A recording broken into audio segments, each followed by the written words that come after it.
up, ladies and gentlemen? Welcome back to HCS Pro Talk, your weekly Halo esports podcast. This is episode 410. As I scroll up for the week of October 5th, 2020, title of this week's episode is The Rise of the Rebellion, our HCS Charlotte Post-Show. My name is Josh, aka JK Fire. This week I'm joined by the man in the Shopify Rebellion jersey. I feel like you've worn it a couple times over the weekend. Will, aka I am Mr. Mayhem. Will, how are you doing on this Monday evening?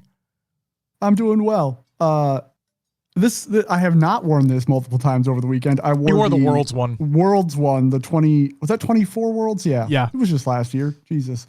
24 Worlds. Now I got the new one on today for the show. Wanted to note the show title, The Rise of the Rebellion. Sounds like a fucking Star Wars title. And like, that was the whole point about it. That was the whole point. The last, what's the 8th movie, The Last Jedi? Yeah. It's like Rise of the Rebellion. That was the whole thing. They make that last stand and escape and are able to. God. Anyway, you should have been naming Star Wars movie titles. You know what the best part about that whole thing is, Will? What? I was searching up rebellion phrases like from Star Wars, trying to get inspiration for what I could do for the show title because I wanted rebellion to be included in it, obviously. Kind of fit the theme they fucking dominated. Yeah. And then I thought about it and I'm like, wait. At first it was Rise of the Rebellion. That's what I had it as. But I'm like, Star Wars titles usually have a "the" in it. So, or some of them do. So I'm like, you know what? Yeah. The Rise of the Rebellion. I think that sounds good. So I'm going to do that. Yeah. Although adding the, which is a weird sentence to say in the front, does make it seem more like movie title-ish. See, and that's the thing. Is like, part of me wishes I did this for the SLC post show. Because that was really kind of their rise, I guess you could say, where this one's more like they're here, they've arrived, this is them. But I'm like, I don't know, I think this still sounds good, so I just still did it. Yeah, no, it's good. I like it. Awesome. I like it a lot. Thank you. And then I'm assuming this is an assumption. I'm assuming that they're going to have a new Worlds jersey. So if that's the case, then obviously pick one up at the event and all that fun stuff. But like if they do win, which everything's kind of the way that they've been playing and all that, we'll get to it in the post show, but the way that they've been playing and everything, it feels like they are poised to do it. I mean, we have the one from last year. I was near ready to put it up there already. I was close to putting it up already. Like just to think how cool it would look with like their World's jersey in that spot, you know? Yeah. But it's not time yet. The gold yet. lettering. It's so good, man. It's so good. Mm-hmm. But again, it's not time yet. So I had to pull myself back for a moment because like Optic has every opportunity to do something, but like the way Shopify's been playing, part of me wanted to put the jersey up there already just to see how good it looked, but it's not time. We can't do that quite yet. I can appreciate that decision. Yes. Don't know if it'll be a new one, but the jerseys they wore for Rocket League Worlds might be the same ones. Shio, can you like DM us a picture of that if you have that? I don't know if you're able to, but like I know that last year they had an HCS exclusive, like it has an HCS branding on it if I'm not mistaken. So, you're goddamn right they are. You're goddamn right they are. Also, Shio, yes, you get the shameless plug permission. If you want to, again, DM us and we can put it in the show notes, please do. For the tournament announcement that you got going on. Please. Not Sabrina Carpenter, though. What's up, Broken Hawk? How's it going? Welcome back. Chat, welcome back. How's everyone doing tonight? How we doing?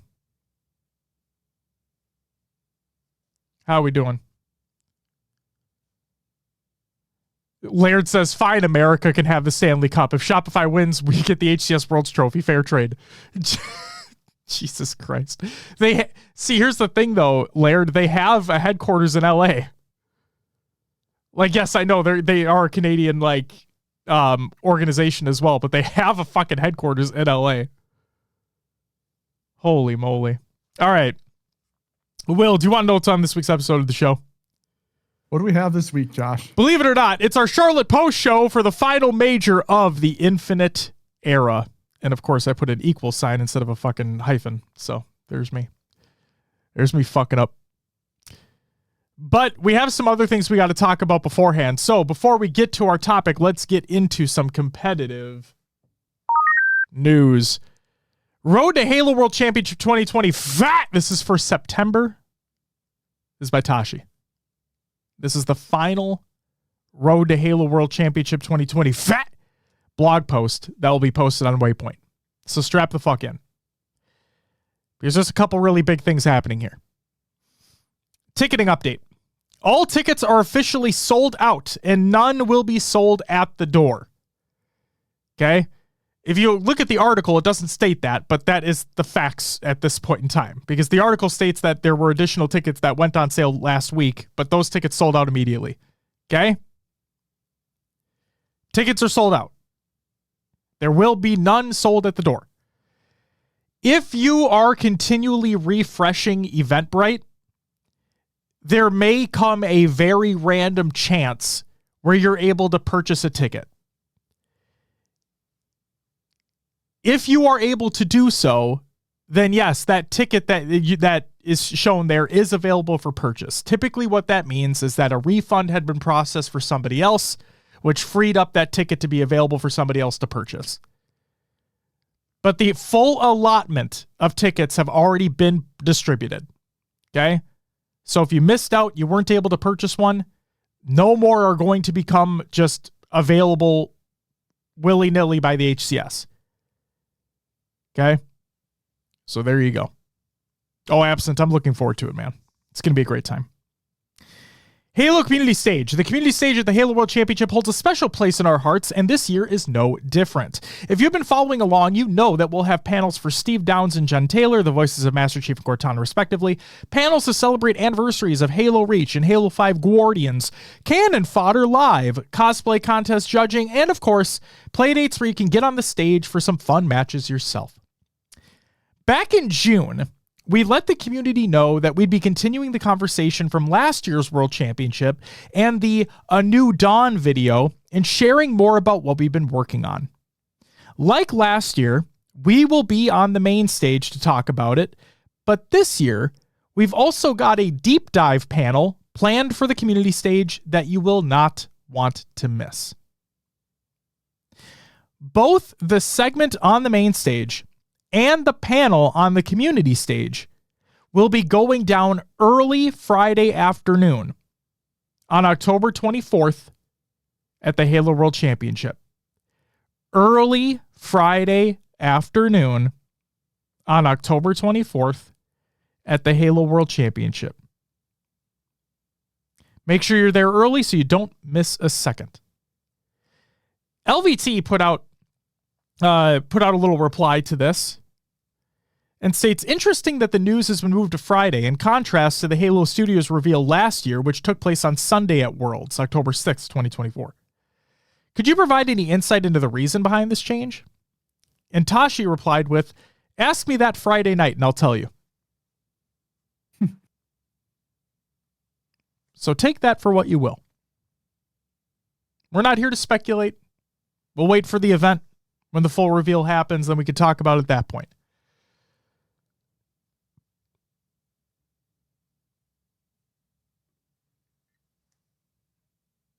But fucking exciting nonetheless. Exciting nonetheless. After the Charlotte Major, we'll be sharing the full schedule for the World Championship so you know exactly when and where to tune in. So stay tuned for that because that has to be coming out very, very soon. Gamers Outreach. The amazing folks at Gamers Outreach will once again be attending the World Championship with a booth featuring Halo streamers all in continuation of their mission to use games as a way to bring joy and normalcy to children in hospitals. Gamers Outreach have been long-standing partners with the HCS, and we're excited to continue this at the Halo World Championship. And, ladies and gentlemen, they will have merch. And it looks fucking awesome. I did not see the merch announcement. Open up the link to the article, Will, and scroll down to that Gamers Outreach segment and take a look at that. Take a look at that jacket.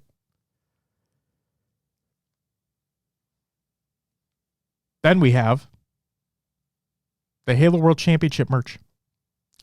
And the Halo World Championship will also be selling exclusive event merchandise. Here's a sneak peek at what will be available. They include a picture as well. We'll have a full collection on site with even more gear for those looking to commemorate this momentous occasion in Halo esports history. John, he will not be. We reached out to him and asked. He is not going to be in attendance. Halo Infinite MVP. Each year, the pro players attending the World Championship have the opportunity to vote on the MVP for that year. This year, as it's the final official HCS event for Halo Infinite, we'll also be gathering votes and awarding a special trophy for the MVP across all of Halo Infinite's 4-year tenure. So therefore, Will, I think I need to correct myself from one of the after party streams over the weekend, where I thought incorrectly that it was just going to be the MVP for the entirety of it instead of 2 of them. So based off the wording in the statement, it sounds like that we will have 2 MVP awards, one for year 4 and one for the entire title as a whole. I like that they're doing that because we've had just individual years. And if they would have just done the whole year or the whole Infinite tenure, that 10-year MVP might be different than the just year 4 MVP. Exactly. We had found out that this is player voted, correct? Correct. So I'm really curious which way it's going to go. So if we want to have this discussion real quick, right? And we could talk about this as we get closer to Worlds as well. Yeah. But right now, Will, I truly believe that Renegade is the MVP of the title. I think that based off of wins, based off of longevity, based off of performances throughout the entire tenure of the 4 years, I believe that Renegade is the best player in the game. Now, if we want to have the argument that Cycle, right, would be the winner of this year, I'm willing to have that argument. Yeah. No, I agree with you. This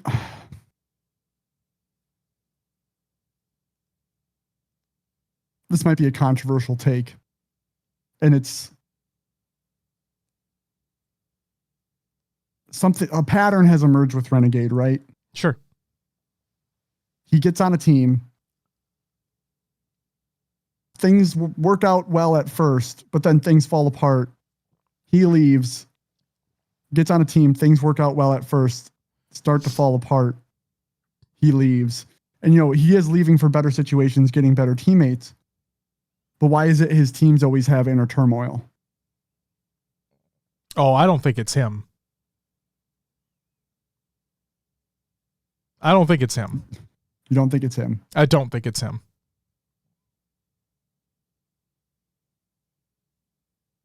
We know his work ethic, right? Yeah.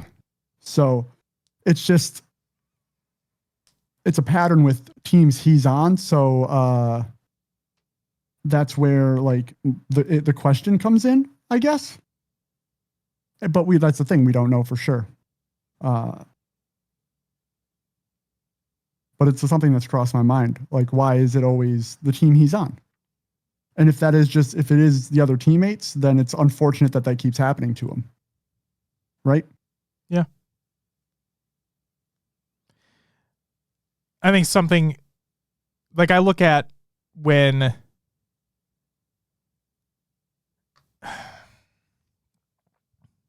I don't know. When he left that Cloud9 roster, right? And then we saw the trajectory of where he went. Then FaZe starts to have a downturn, and Snakebite came out and talked about it. Royal 2 was talking about it, and they're like, things just stopped working out. We need to change. And so Royal 2 and Frosty, they stuck together. We obviously see where their trajectory is right now. But then when Renegade went to Optic, they won the first 2 events of the year. Yeah. So I just, like Xerxes. Yeah, we already talked about this as well, is that he didn't like their work ethic on that C9 roster, and that's why he went over to FaZe, because he knew what their work ethic was, because they're winners. They're just dominant winners. And so, yeah, I don't know. Like I said, I don't think it's him. I can see why you talk about that, Will, though, because he's kind of the common denominator there. Yeah. And that's the only reason why. Like, I'm not. It just makes me question what's going on with those teams, and it could be anything, right? Like Radnade, or does the team lean on him too much, creating an issue, right? Because he is putting in that extra work, putting in a ton of effort, trying to be the best number one. Yeah, he always wants to keep working harder, and maybe that's causing the issue. Is sometimes he doesn't get that from his teammates. But we don't know. Just something that crossed my mind. I don't know either. I just truly believe that Renegade is the MVP of the game. Fair enough. That is what I believe. And like I said, if we want to play his ass off. Yes. And if we want to have the argument that Cycle could be MVP for year 4, then I could hear that argument. But I know that the players would never double up. Like, I know for a fact the players would not double up in this situation. But even so, Renegade this year has been phenomenal. So like, that's why I'm like, I think he has earned the title for both MVP of the game and MVP of the year. But I know that the players wouldn't go for it. They'll try to spread that love, so to speak. Yeah. Yeah. And again, it's not to take anything away from a Cycle or a Last Shot or a Frosty or a Royal 2. You know what I mean? Like, they've all been incredible as well. I don't know. All right. Halo Makers Contest. This year, we've added the Makers Contest to the Halo World Championship to celebrate those fans who love creating different items from the Halo universe and not just armors. Weapons, equipment, and all types of artifacts and items from the Halo universe now have their home at the Makers Contest. Registration for the Makers Contest is now open, and we're about halfway filled up. If you'd like to register, head to the link included in the Google Doc of the show to the show, ! Show notes in the chat. Again, there's a $2,500 prize pool for this contest, in addition to the $5,000 cosplay contest. We hope to see everyone bring their best creations to the event. So fuck yeah. Really looking forward to what the people bring. Like, the Halo community has some of the most, have some of the best and amazing artists ever. And just seeing what people are able to build and what people are able to create is just so fucking cool. So really looking forward to what the folks bring. Next up, World's Format Update. This is by Tashi. This felt so nonchalantly announced during the Charlotte event, where Tashi puts out a tweet, and then Lottie reads it over on the broadcast. All matches on Championship Sunday will now be best of 7 instead of just the grand finals. Will, this has been something that we've been fighting for literal years, and now we finally get it on the final day of the final fucking event of the game. Yeah, man. I don't remember when it shifted. Maybe it's just been this year. But you remember when, like, Championship Sunday used to go to like 8, 9 o'clock at night? Yeah. And lately we've been ending at like 5. Like, the question was kind of raised then, like, Championship Sunday's over so quickly. Why can't we go to best of 7s? And we've been wanting best of 7s for the longest time. Yep. It's like you said, we talked about this on the after party, but like, if a team gets 3-0'd quickly, they're most likely to get 4-0'd quickly. It doesn't add that much time. But if teams are really close back and forth, like even the Optic phase. Think if that went to best of 7, man. Right. Like that that was a best of 7 to see that go to game 7 and still, or maybe Optic flip the other 2 maps after that. FaZe take the other 2 maps after game 5. Who knows? I guess it would only need 1 map. But anyway, still, like, it gives teams more opportunities. More map mode combos are played so that it's not just like, maybe I'm trying to think of other teams than Optic, but we know Optic's good at oddball, right? Yeah, they're good at oddball Wi-Fi. And maybe that's not in the beginning of the series, but it does show up game 6 or something. And they do take a Slayer and another map and get to game 6.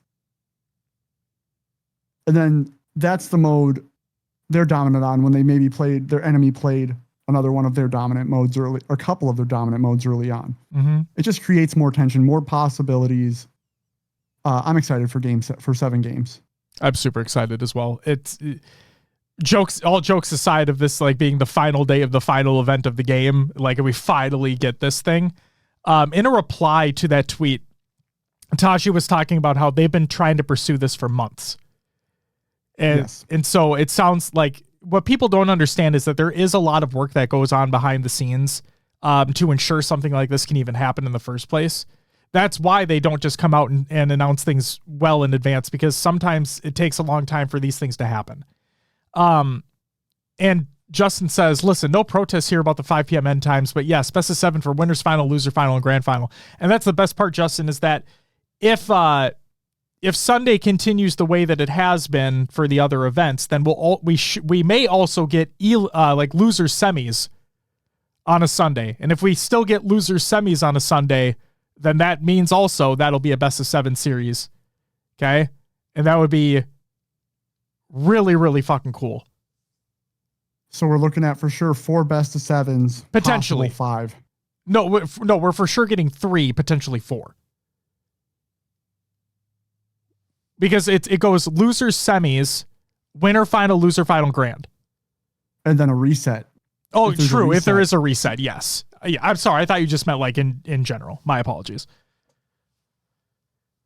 So yeah, potentially 5.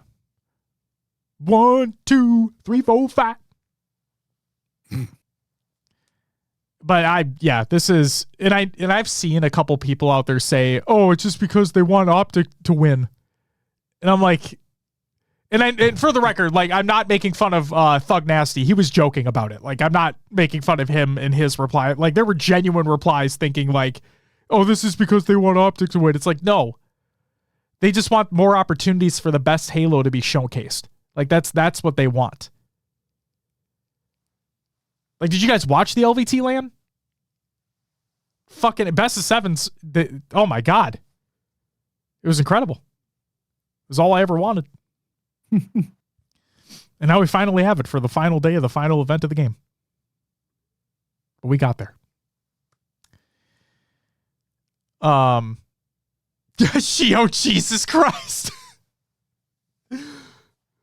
Shio jokingly says, Mind Freak was a fluke win over Optic. Got to make sure Optic comes out first in pools. God. Unbelievable. Dialed with the 22-month resub. You get a woo! Thanks so much for the resub. Greatly appreciated. And Potental, thank you for follow. Greatly appreciated as well. Okay. Next up. So Ash, I did see your statement in the chat about how the pools graphic in the article had been removed. The tweet has not. Like, the tweet with the pools graphic has not been removed yet. So I'm wondering if maybe they forgot. But I know you were replying to it. Like, I know you reached out to Tashi, and Tashi like added Hines or whatever to try to figure this shit out. Regardless, what we have here are what these should be. Okay, so Ash says, I think they're in the process of still figuring it out. Ash, I have a question for you then. Because the teams are the teams, to my knowledge. The only outlier could potentially be Legion Gaming. But based off what the graphic was updated to, I'm assuming that they'd be playing with the coach. And that's that.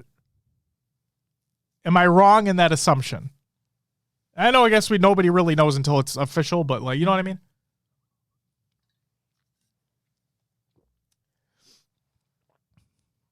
Either way.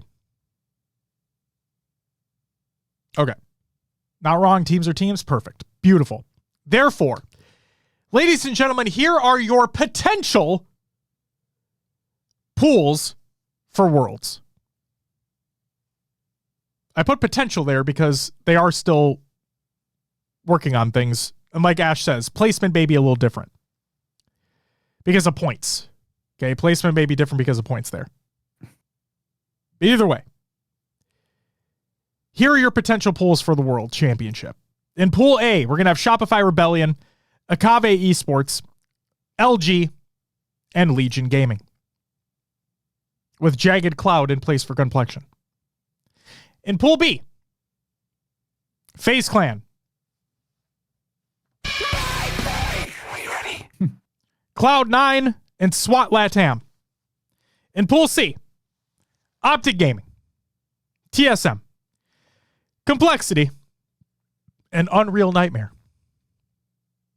In Pool D, Space Station, Envy, Omit, and Majin. Tom says, hello, gentlemen. Just here to say my prediction came to fruition. Oh, that's a great statement. My prediction came to fruition. Hope you're good. Much hype to the chat from Papa Lucid. Fucking shout out Papa Lucid. Shout out Tiger Tom. Shout out FaZe Clan. Shout out FaZe Clan. So there you go. There are your potential pools for Worlds. We'll have to wait and see if that is where everybody ends up because of like points and shit like that. Because like Ash said, it sounds like they're trying to figure something out because of the change that had taken place because of the Gunny situation, which we will briefly talk about later on during the post-show.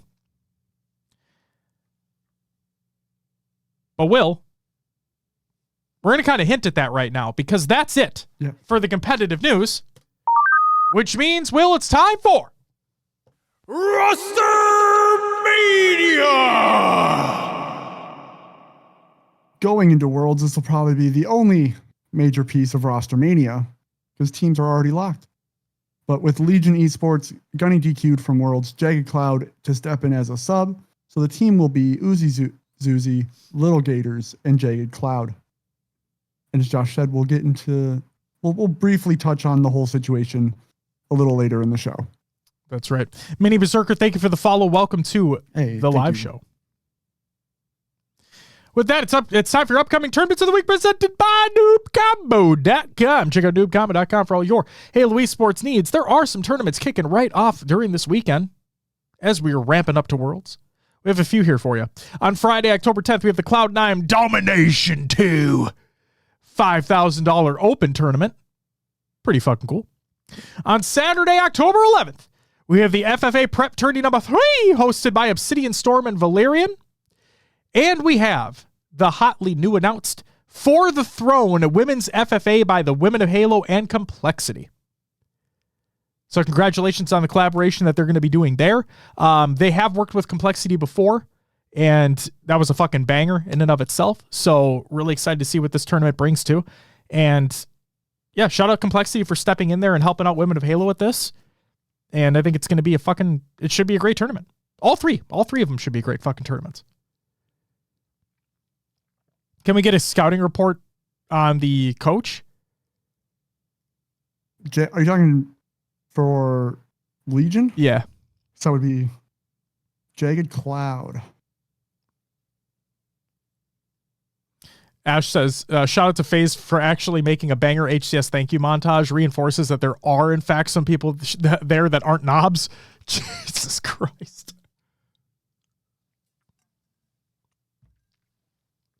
All right, and that's it for your upcoming tournaments presented by NoobCombo.com. Check out NoobCombo.com for all your Halo esports needs. I know you thought I was a little. Wait, I know you thought I was a little outside reality, but great to see you both have to. Great to see you both. Have to run, boys. Have an amazing stream. Come on, chat. Let's give some love to these men. A little hype, please. Thank you, Tom. Greatly appreciate it. Thanks, Tom. Hey, Tom. We'll see you. We'll see you in a couple weeks. Yeah, we'll see you at Worlds. Yeah. See you in a couple weeks. It's gonna be a good time. And who knows? Maybe FaZe can do something special. They have a lot of work to do. Optic also have a lot of work to do. But maybe they can make something special happen. Who knows? It is Worlds we're talking about. It's time for a topic of the show! HCS Charlotte Post-Show! Hey, Will.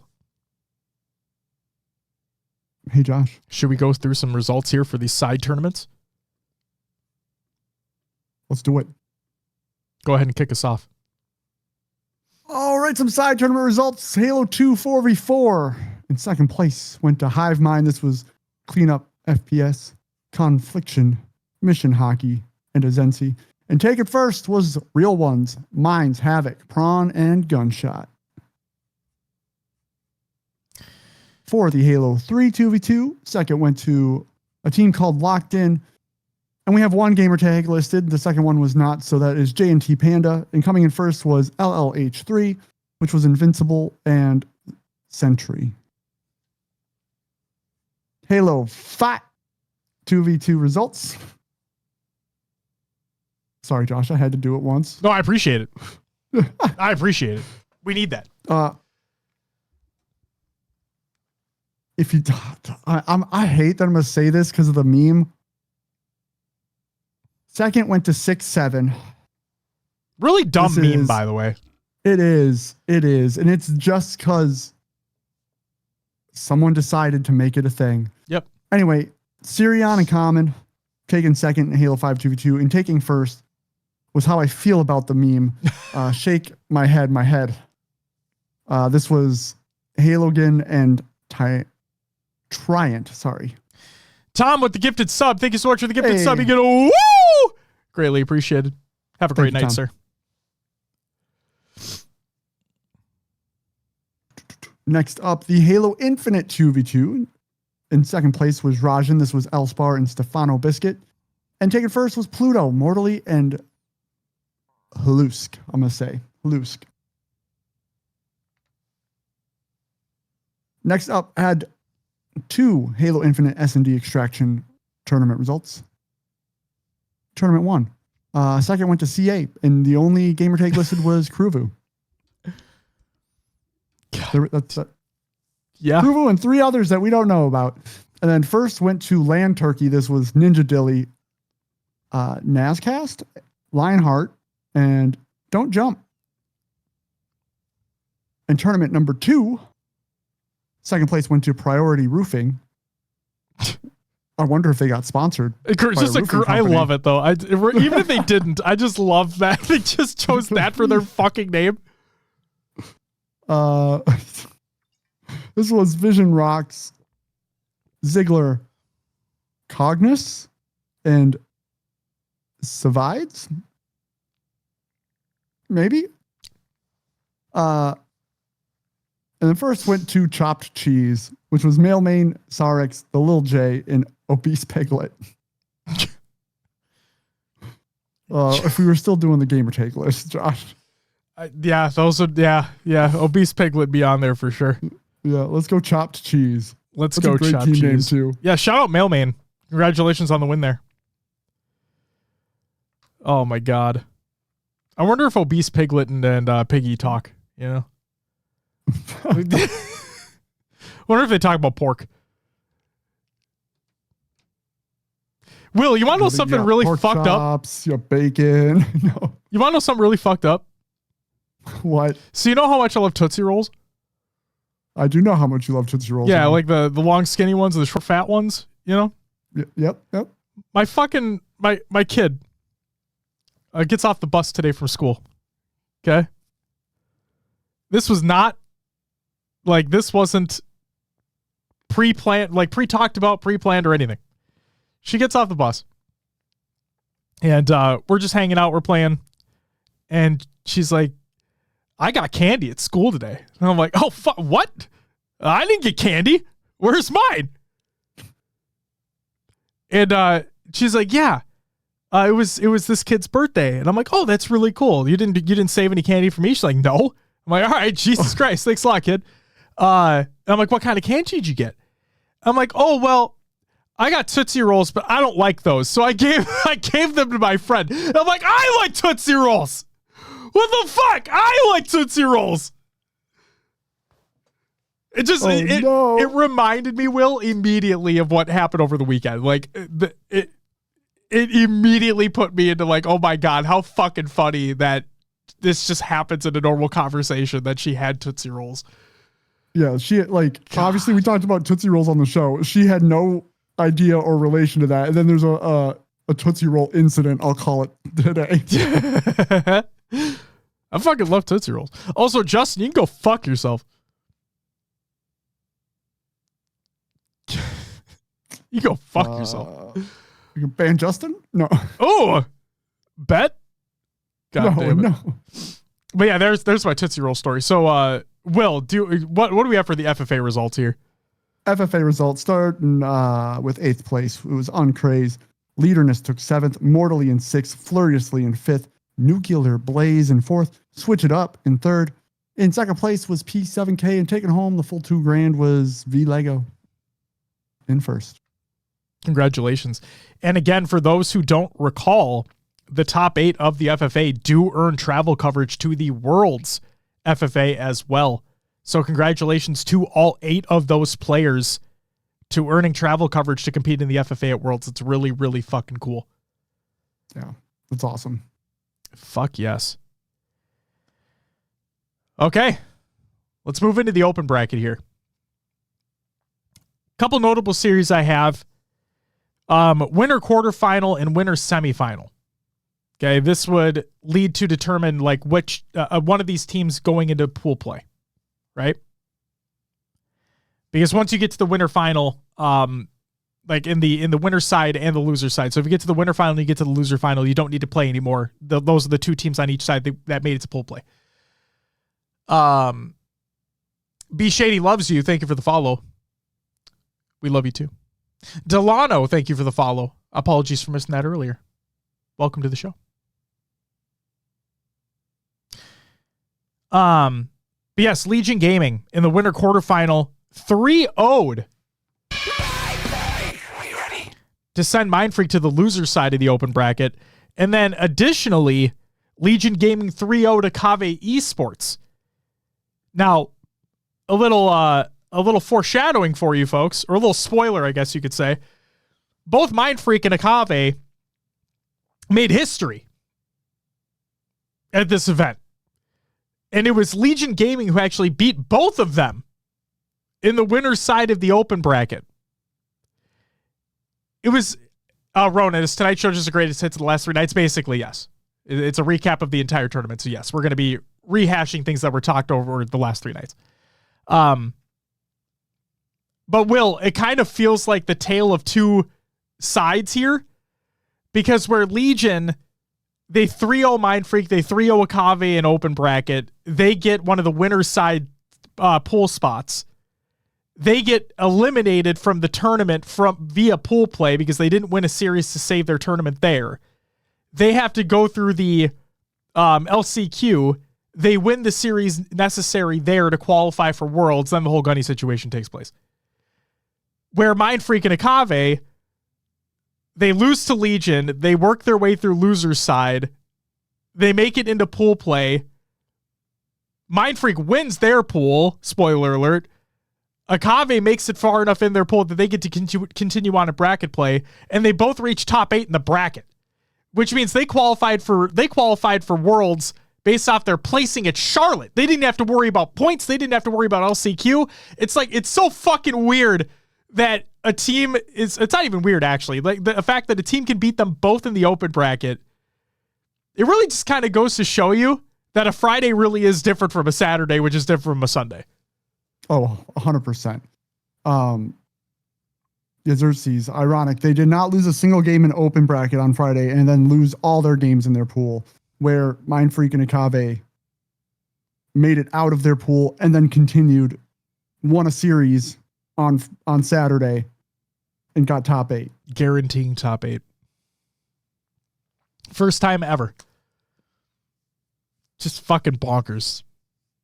But hey, you know, Legion Gaming doing what they're doing in the open bracket. They were, for those who don't remember, it wasn't that full team before, but the Gunnies team, believe the hype team at SLC was 1 game away.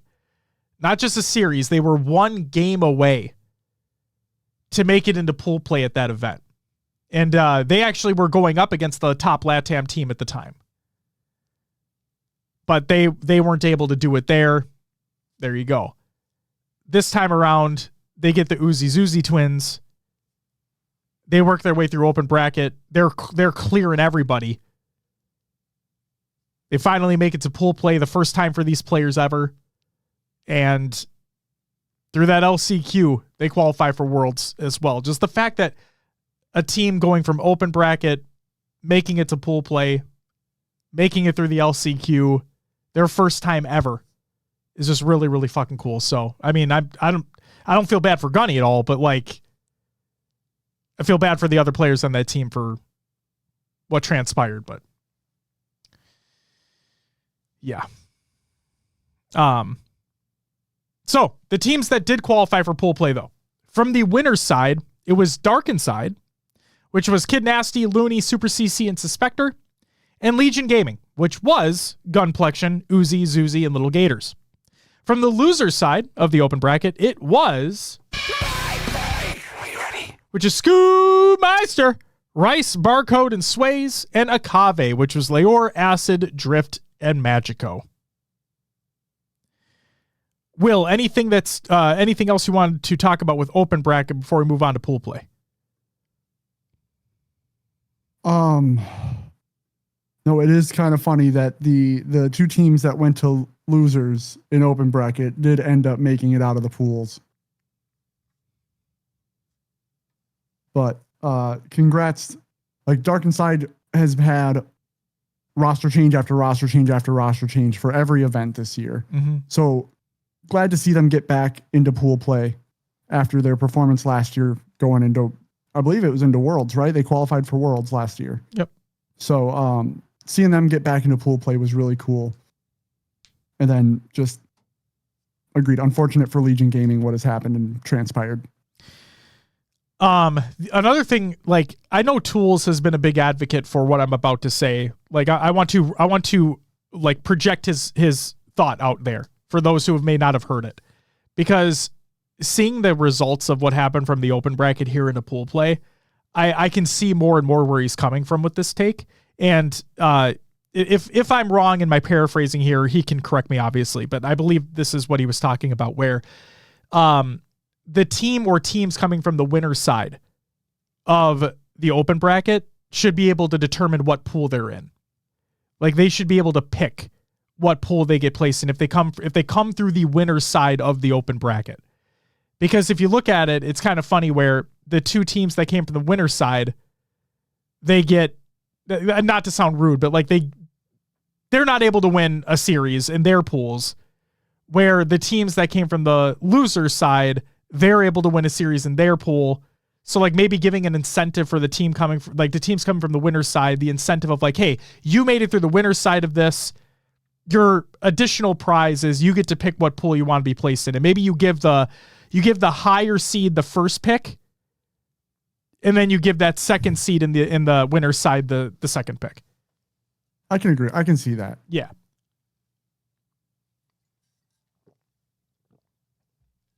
And like Spring King says, shout out Tyler and the HCS Pro Talk Open Bracket team for doing the damn thing. Shout out. I finally saw a picture of Tyler at the event. I now know what the man looks like. Those are rare. How did that feel? They're out there. How did that feel? I finally know who the hell I'm talking to. I can put a face to the name. Jesus Christ.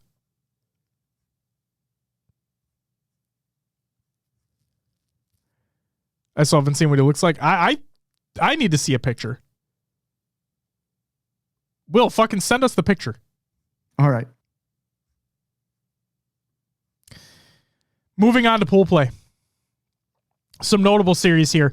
In Pool A, TSM went up against Complexity. It was a 3-1 by way of TSM, but the series score did not tell the whole story. Each game was actually very close. Game 1 was a 3-2 going to Complexity. Game 2 was 50-46 for TSM. Game 3 was an oddball game, 271-239 going by way of TSM. And Game 4, Strongholds, 250-239 by TSM as well. Again, all very, very close games there. TSM edged out the series, though. TSM win that series. And then Akave went up against Complexity once Akave made it through the open bracket, and they actually send Complexity home in this tournament. I wasn't expecting this. And it's mainly it's because of consistency. Where, like, we always talk about how, TSM are a consistent top 6 team. Like, Complexity are the consistent top 12 team. Like, it's those, right? Where Akave, it's felt like, they've made it, right? Like, the top LATAM team, they typically make it to pool play, but they don't really go further than that. So, the whole top 8 thing notwithstanding, like, I just did not see this win happening. But hey, any given tournament day. And I know Beth is very happy. Yeah. There's the Ryan Noob hate right there. Yes. You can always count on when we're talking about a Ryan Noob team that Beth is going to be right there. But no, congratulations. Go ahead, please. Go. Oh, yeah. I know the Akave series was close 3-2 against Complexity, but knowing the caliber and, TSM, like, always top 6, right? Yep. And Complexity played them that close. Yep. It just made me believe that they should have been able to take that series against Akave. But came down to game 5, it didn't happen. That's right. And they get sent packing. I mean, with how close the TSM series was too, they had every opportunity to take that too. Yeah. But they just could not clutch up when they needed to. And Akave took advantage. Akave move on within the bracket. Complexity sent home. Top 16. Pool B, Optic went up against Omit. It was a 3-0 by way of Optic, as expected. But Game 3 was a CTF on Forbidden. It was a 3-2 going to Optic, but that game was unfucking believably close. So, like, if you want to see some glimpses of Omit actually doing something, go watch that game specifically. That Game 3 CTF on Forbidden. Majin beat Omit 3-1. The reason why I included this here, Will, is because I thought you and I both had, like, all the open bracket teams not making it through. Therefore, it would come down to Majin or Omit taking the second place in this pool based off our predictions. And I thought, for some dumbass reason, I gave them that Complexity nerf where I thought that Omit was going to be the one taking second in this pool. God, no. Yeah, I think I also had the same prediction. And again, it's like I feel like a little fooled a little bit. Yeah. But no, congrats to Majin taking that series 3-1. Indeed. But then something crazy happened. So a little Australia-New Zealand team named... Are you ready? They made it through the open bracket through the loser's side. And they got placed into Optic's pool. And Will, you and I were on the after party show and we're talking about it and we're looking at the schedule, right? And their first match was against Optic. And we're like, okay, what Optic are we going to get in the morning of a Saturday? What Mind Freak are we going to get? Because they've been looking great coming through the loser's side of that open bracket, whatever. What's going to happen here? Because based off them being in that pool, while we predicted that no open bracket team was going to make it through, the fact that, because I thought Mind Freak was going to come through the winner's side. Yeah. So the fact they came through the loser's side, there's Jagged Cloud, welcome. welcome back. Hey. I hope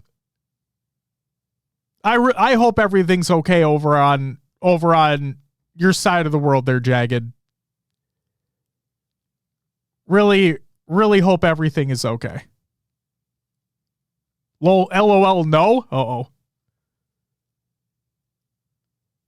Now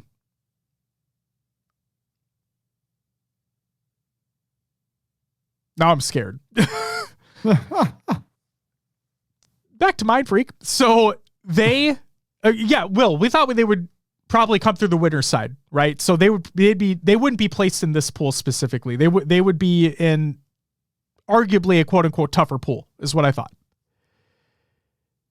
So to see them be placed here, knowing there's a real opportunity for them to move forward, whether they beat Majin or whether they beat Omit, because they have every opportunity to beat one of them, right? God forbid anybody thinks that they're going to beat all fucking three of them. So the first matchup that Mind Freak had was against fucking Optic Gaming. And it went the distance. It went to a game 5. But not only did it go to a game 5, but Mind Freak won. Mind Freak, regardless of it being a pool play match, because again, I'll be the first to tell you that pool play is not as important as bracket play, which is not as important as a championship Sunday. Okay? I'll be the first to tell you that. But I don't think anybody saw this one coming. And as Snipedown said, as many people have said, this might have been, regardless of it being a pool play game, this might have been the biggest upset we've had. Definitely in the Infinite era. Will, do you recall there being anything remotely close to this? I was trying to recall, and the only kind of upset I can think of is when Nemesis Nemesis Optic upset Optic, but they were closer in skill range than an open bracket team, right? Coming up against Optic. So no, I don't think there's been this big of an upset in Infinite. Or you look at Quadrant Optic at Arlington that year. Oh, yep. But you're right. Even then, the skill gap between those two teams versus Optic today and Mind Freak today, I couldn't believe it. I was like, this is... Guys, we're literally talking about a team... Now, granted, based off of their performances throughout the year, yes, the argument could be said that they should have always been guaranteed a pool play spot anyway. But regardless, the fact that they've always had to go through the open bracket now, we had an open bracket team beating the number 2 seeded team this event. That's crazy. G1 beating C9 year 2, knocking them to losers in Worlds. That could be too. But like those, again, were G1 and done. But G1 wasn't an open bracket team. You know what I mean? Like this is just, you don't see this. Like this never happens. Like I understand catching Optic off guard on a Friday or whatever, but like you never see this happen. So, again, Are you ready? They begin their historic run here. This is where their historic run begins.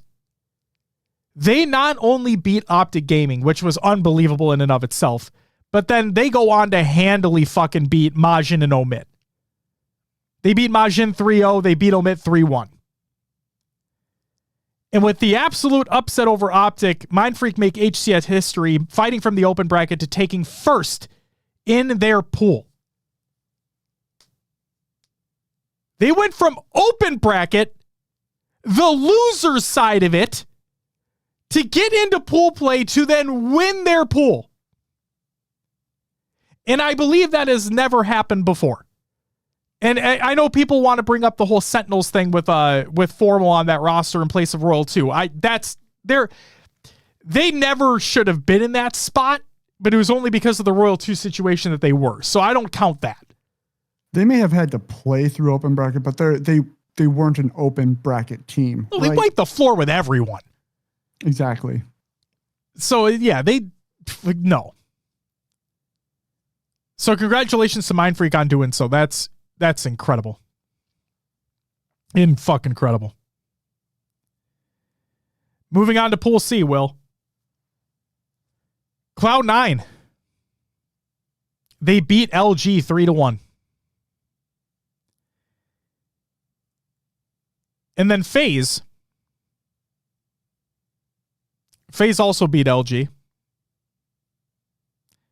And one of the questions heading into this event, actually, first up, Haley with the 18-month resub. You get a woo! Thank you so much for the resub. Hit the what button? Are you ready? Oh, this button. Are you ready? Got it. Will, one of the questions I had for FaZe leading into this event, right, was mental fortitude. When you're down in the game or when you lose a game, how do you bounce back? Can you regain momentum? Can you win that game? Can you win that series? Whatever it may be. And this series against LG was kind of that first real test. And they delivered. Game 2 was Slayer on live fire. FaZe being down the majority of the game, but clutching up when they need to in order to win the game 50-47. We learn, at least in a Slayer, and they had an unbelievable Slayer tournament, by the way. But we learned right there in that Slayer that, okay, even if you're down, you're not going to let it get to you guys. You guys have been in these situations multiple times. You have world championship talent on that roster. Things are clicking. You put the work in, make it happen. You flip that switch, you win the game. Cool. Game 3 is CTF Unforbidden. FaZe being down 2-0 the majority of the game, but clutching up when they needed to in order to win the game 3-2. And that was all along when SLG hits that fadeaway snipe. Oh, yeah, that snipe, man. It was stupid. You heard the whole venue just go, oh. I forgot which caster said it, but like it looked like it went through the fucking foliage as well. Like yeah. I didn't see the fucking player there. Like he just like wham. Oh my God. Oh, shivers. Game 5 was Slayer on Solitude. FaZe were down upwards of 7 kills in this game, but they eventually make the comeback to win not only the game, but the series. And this game was the start of what felt like Snakebite's revenge tour, Will. I would agree. Snakebite went 23-10 in this game, nearly having half of the total team's kill.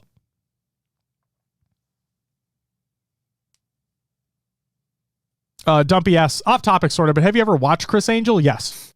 Yes. I have watched the Mind Freak television show. Chris Angel's Mind Freak. Are you ready? So the story of FaZe is it's not always about how you start, but how you finish. And if this was any indication of what the rest of the tournament could look like for FaZe, maybe something special could happen. And then in Pool D, Envy went up against Unreal Nightmare. Envy 3-0'd them. But again, the series score doesn't tell everything. 2 games were very, very close. Game 1, King of the Hill on Recharge went 2-1 for Envy. And Game 2, we had a 50-49 Slayer on Aquarius. 50-49 Slayers, man. There's nothing quite like them. We've just been seeing more and more of them, which is awesome. Those intense moments are so great. There's nothing like it, man. There truly is nothing like it. Regardless of the pros not wanting them, regardless of folks not wanting them to be the deciding game in a series, holy fucking shit, are they fun to watch. Goddamn. I like get up out of my seat, man. When those games get that close, I'm like standing, pacing, like, Seriously. Or like when you're at the event, you're sitting at the edge of your seat, just like fucking head in hands, like wondering what the hell's going to happen. Mm-hmm. There is nothing else like it. Like, yes, it is incredible to watch. And we'll talk about a moment that happens later on, but like, it is incredible to watch a great team collapse, to gain an advantage, to get the final few seconds in a strongholds game to win, right? It's a great moment. But when a tournament life is on the line, it's a 49-49 or a 48-49 situation in a Slayer. And you see the communication and the teamwork and the strategy kind of take place behind the scenes of these teams, whether the team has the advantage or not. And like you see a total team rotation to try to out-rotate another teamer on the map on live fire, for example, or just on streets or whatever it may be. And you see these moments, you're like, man, I know it can be boring sometimes, but it's that tension. It's that tension that if you just peak for a split second and give yourself, like, if you expose yourself for just that split moment, that could be the deciding factor of you staying in the tournament or being sent home. And they're just, God, oh man, there's nothing like it.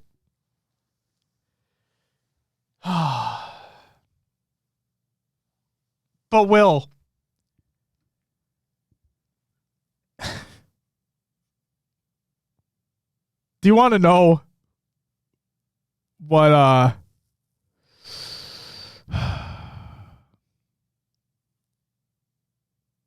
you want to know what is kind of expected at this point? Oh, as sad as it is to say. Yeah. What is that, Josh? Envy and the lack of a clutch factor.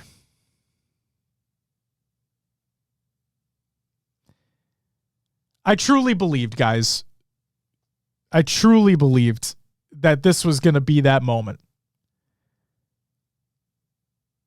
Truly believed that they're gonna get this win over SSG in the pool. Will, you had SSG winning the pool. You were right there. I thought that Envy were going to get the upper hand in this matchup. I thought that Envy were going to take fourth this event. I thought they were going to get over that hump. They were going to solidify themselves as a fourth place team in this league. But God fucking damn it. SSG against Envy. It went 3-2 for SSG. Game 5 was Slayer on streets. And history had a way of repeating itself here, Will. That it did. For those who don't remember what I'm referencing, we just go back a little short distance to the LVT LAN. And a certain phase roster may or may not have gone up against this Envy roster. And it may or may not have come down to a Street Slayer game. And of course, Envy did the exact same fucking thing. Making bad solo pushes, being in bad positions to help their team. SSG take advantage, they get the win.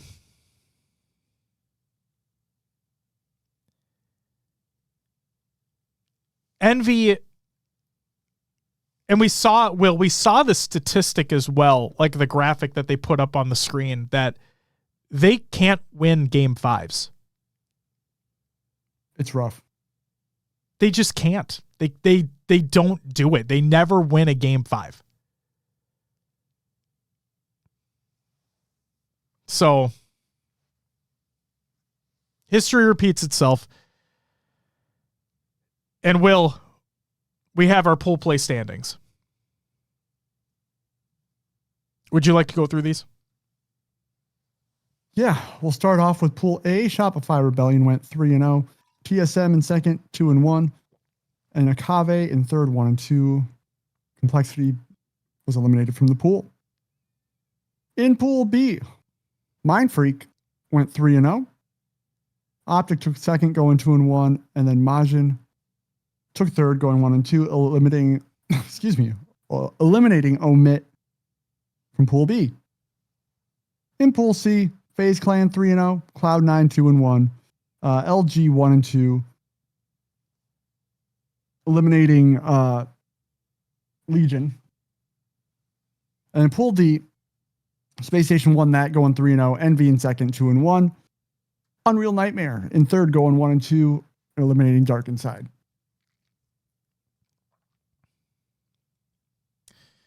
Our predictions for pool play, Will and I both had 2 correct and 2 incorrect in Pool A. I had 1 correct in Pool B. Both Will and I had 2 correct in Pool C. Will, you got all of Pool D correct. I got 2. Our last chance qualifier, teams that qualified for Worlds from the LCQ. We have Legion Gaming defeating Kraken Esports 3-0. We have Unreal Nightmare defeating LG North America 3-1. SWAT Latam defeating Dark Inside 3-2. Unfortunate. And Majin defeating Lies 3-2 as well. Which means, what's up, Rhythm? Welcome back. Also, Absent says, benefit of the doubt, Jason had the Hershey squirts all weekend until they still pulled 6th.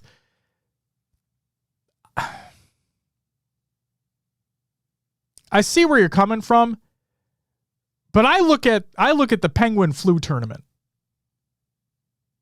You know what I mean? Like, I look at that Penguin Flu tournament. Absent says, I mean, he's literally shitting himself on stage. I would want to sit next to him if he was doing that. I would. I'd bring the fucking PC and the monitor into the stall with him, and he could just go to town. You know what I mean? You gave Spartan the benefit of the doubt. Zane is just different. He is just kind of fucking different. That's true. When did I give Spartan the benefit of the doubt? I'm not doubting you. I'm just wondering when that was because I don't recall. When was that? Either way, let's move to champ bracket.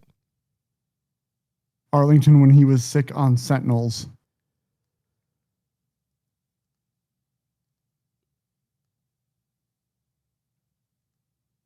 Okay. How long ago was that? That was beginning of year 3. Before he got banned. Oh, God.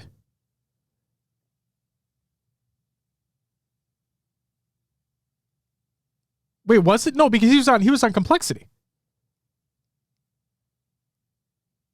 Yeah, he was on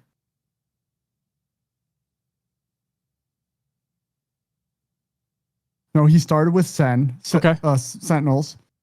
He got sick. He got dropped. He got picked up by Complexity. Got it. He got banned. Juan says it was right before he got dropped from Sen, I believe. Yeah. Jesus fucking Christ. Well, Absent, I'm glad you remembered that because I did not.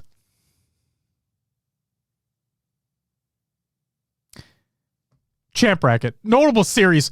On day 2, the winners bracket side of things here.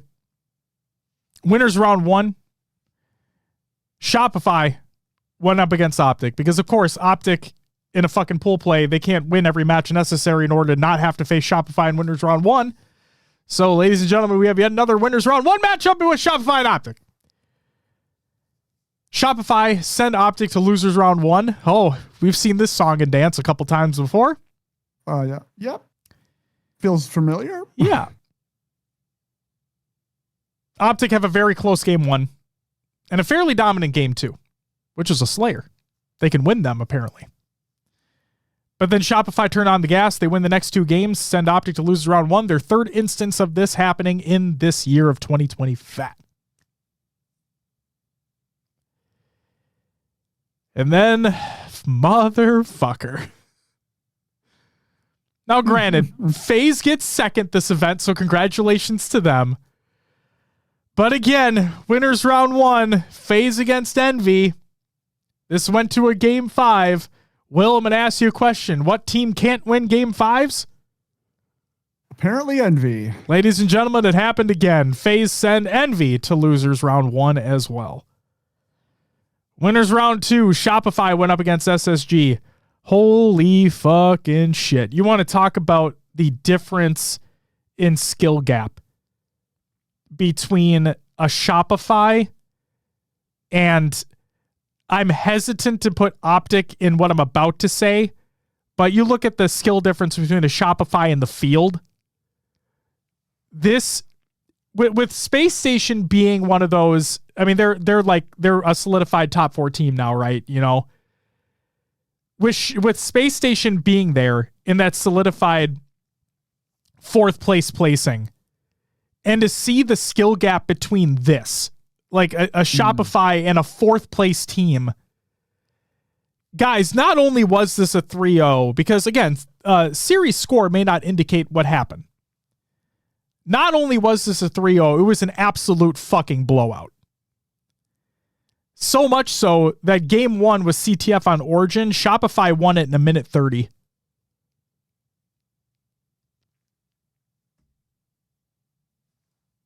Yeah. I need to go rewatch this. It won't take me that long. And because like I told you in the after party, I literally got up to go to the bathroom and get water. And by the time I came back, because I went during the break and I must have just been whatever. But by the time I came back, the game was over. I heard Lottie talking about it on the desk. And I'm like, the fuck? Missed game 1? Like, so quick. You know who else missed game 1? SSG. Yeah. Yeah. Briggs asks, why did FaZe get demolished twice? What team is in the arena of being able to beat Shopify Rebellion at this point? I truly think it's Optic if they put the work in. And I know that a lot of people are going to be against me in that case and say that Shopify are just a class above. And right now they are feeling like that for sure. I'll be the first to own up I'll be the first to admit when I'm wrong, and I was dead wrong about this. I thought Optic were going to come out way hotter this event. We'll talk about it in a little bit. I truly did. I truly thought that Optic were going to be on a fucking heater this one. I thought they were going to look at what happened in SLC and be like, what the fuck just happened? And really put that time in, come in with a different kind of level of ferocity in this one, and really give it to them. To Shopify specifically. And clearly, we're going to talk about it, didn't happen. But again, I'm never going to count them out because they've done it 2 times already. Like that's the thing is, I'm not going to count Optic out because of what they were able to accomplish for the first half of the year. And I know that Shopify are so fucking great right now. They really, truly are. Like, there's no doubt. If there was ever a team to beat them, I have to say it would be Optic if they put the work in. Because they've done it before. They've done it 2 other times. And they eliminated Shopify at Dallas for Shopify to get top 4. They beat them 3-0. So you can take that for what you will. I know that was earlier on in the year, and I believe a Streets Oddball was in there, which is not in the rotation anymore. We know that they were good at that game type map mode combination. I get it. But these things matter. But again, Shopify are right now clearing away the best team in the game. And I'm sorry I didn't admit that earlier. We'll talk about Optic in a minute.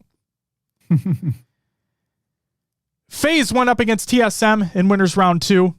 And besides the 50-49 game 2 win, the rest of the series was in fact a blowout as well by FaZe. FaZe sent TSM to losers.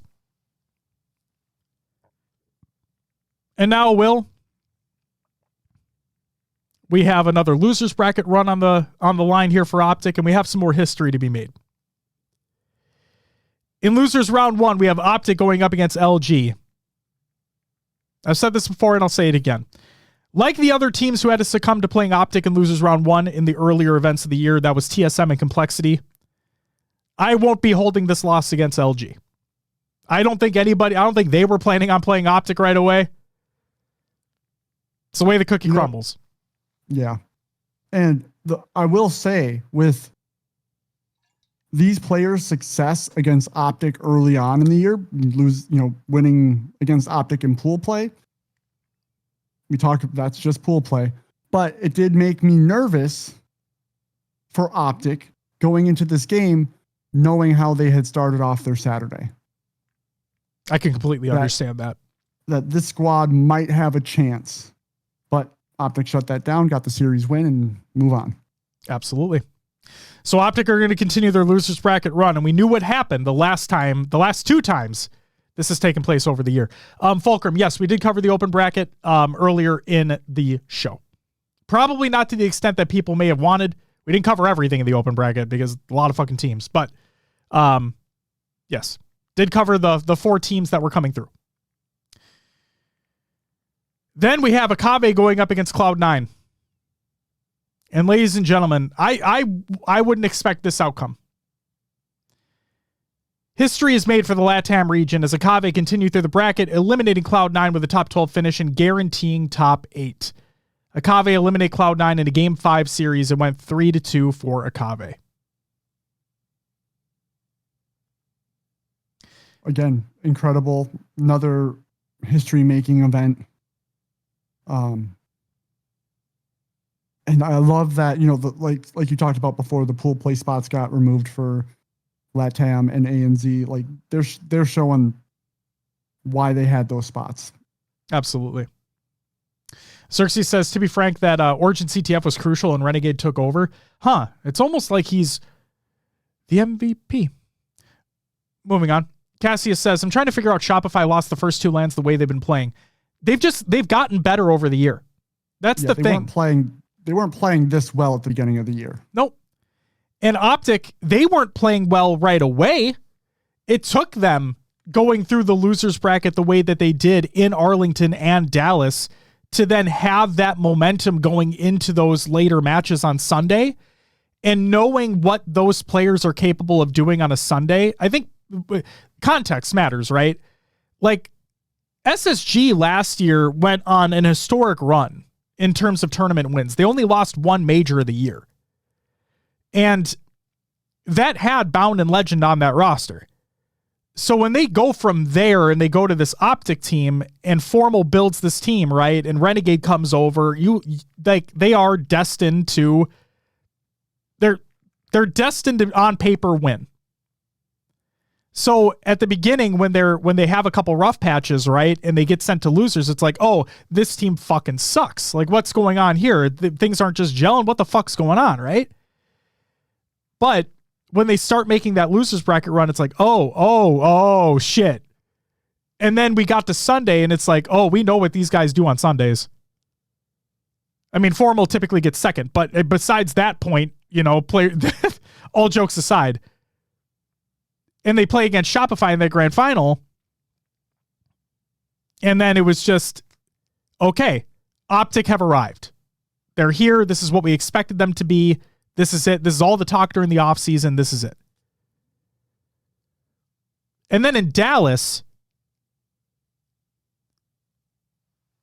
again, similar thing happens. They get dropped down to losers round 1. They have to make that bracket run. And they face Shopify much earlier now. And they actually eliminate Shopify at that event in a 3-0 fashion to send Shopify home with a 4th place finish. And then they have to go through FaZe and TSM, who are not at the caliber that FaZe are at right now. Okay? So that happened. But then Shopify hit their stride. Where Optic hit their stride in losers bracket runs, Shopify hit their stride right away. They went into that extended break. They come out on the other side after that LVT LAN, and it's like, guys, we're here. We have arrived. It's our time now. And it's really feels like they've hit that next level. Will, I made this comparison on the multiple times during the after party stuff, right? I'll just make it now too. At the beginning of the year, and I'm grateful for the person who clarified this during the after party stuff, but at the beginning of the year, the question was for Shopify, And I know that they got Royal 2 and Frosty, right? They got Royal 2 and Frosty, veteran talent, amazing world champions, all that fun stuff. And they bring in last shot around cycle as well. But the question for Shopify at the beginning of the year was, okay, you can make a Sunday, but can you win a series on a Sunday? Can you do that? And then they do. And you're like, okay, great. So you won a series on Sunday. That's awesome. Can you make it to a grand final? Oh, you can do that too. Awesome. But can you win? Can you win a grand final though? SLC rolls around. Yep. We can do that too. And we can do it in dominant fashion. Okay. Great. Can you go back to back? And they've proved, obviously, that not only do they have what it takes with the roster that they've constructed to win, but they have what it takes to continue winning. So that's why, to long-wind answer your question as to why they weren't doing what they're doing now at the beginning of the year, they just kept getting better. They kept putting that work in. They've been putting in the work in and outside of the game.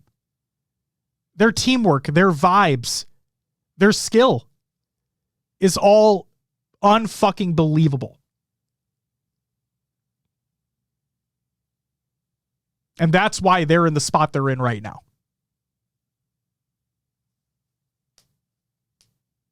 Sin, welcome back. It's good to see you.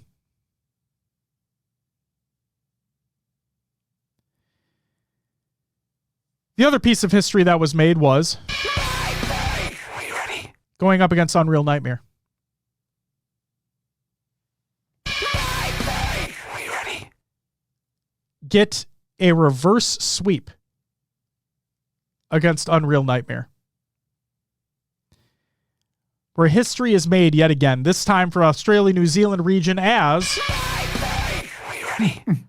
continue through the bracket, eliminating Unreal Nightmare with a top 12 finish and guaranteeing top 8 for the very first time.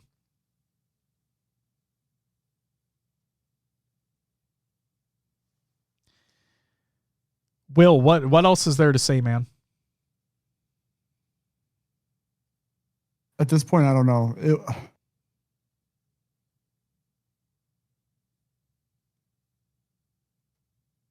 I don't know, man. It was incredible. We've been, like I said, we've been following these guys for a long time. Obviously, we've been. I remember first time. I think we covered them early on, like when we were still just audio, and the whole Scoobmeister when I was reading gamer tags. So it's really cool to watch, to been like kind of like following this team for that long. And then seeing them progress, and then finally making pool play, finally getting a top 8 here. It's just an awesome feeling. Will, our conversations over the last 3 events have always been, okay, they've made it to pool play. Can they win a series? Yeah. That's literally, that's what the fucking conversation's been. Okay, Mind Freak, you make it to pool play. That's awesome. But can you win a series to keep going? Not only did they do that, they blew right fucking past that shit. Like, oh my God, man. Just. And now, and knowing that they're just going to be able to continue to put the work into leading up to Worlds, oh my God, wishing them the absolute fucking best for this.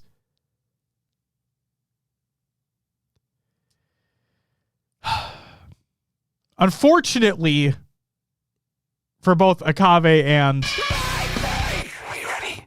in losers round 2, they are both eliminated by Optic and Envy, respectively. Rodzilla with the gifted sub to Cassius. Thank you so much for the gifted sub. You get a woo! Greatly appreciated. Thank you so much. And also, Cass, thank you so much for the statement there. It says, next paycheck, I'm subbing to you guys. I love the style of covering the sport. Thank you so much. And again, Rod, thank you for gifting the sub to Cass. Greatly appreciated. Losers round 3, Will. Optic went up against TSM. And yep. Top 6, baby. Top 6. This is yet another top 6 for TSM. But context matters. There's a silver lining here. TSM only lost to Shopify in pool play, along with FaZe and Optic in the championship bracket. Okay. So they lost to the teams that I would expect them to lose to. They did not get to play against an Envy. They did not get to play against a SSG. Jesus Christ. That took a while to get to. Yeah, they didn't have the opportunity to play against them to continue on within the bracket. So maybe if they were able to play against an SSG, maybe if they were able to play against an Envy, things may be a little different. But, you know. Yeah, Optic messing up pools again. Yes.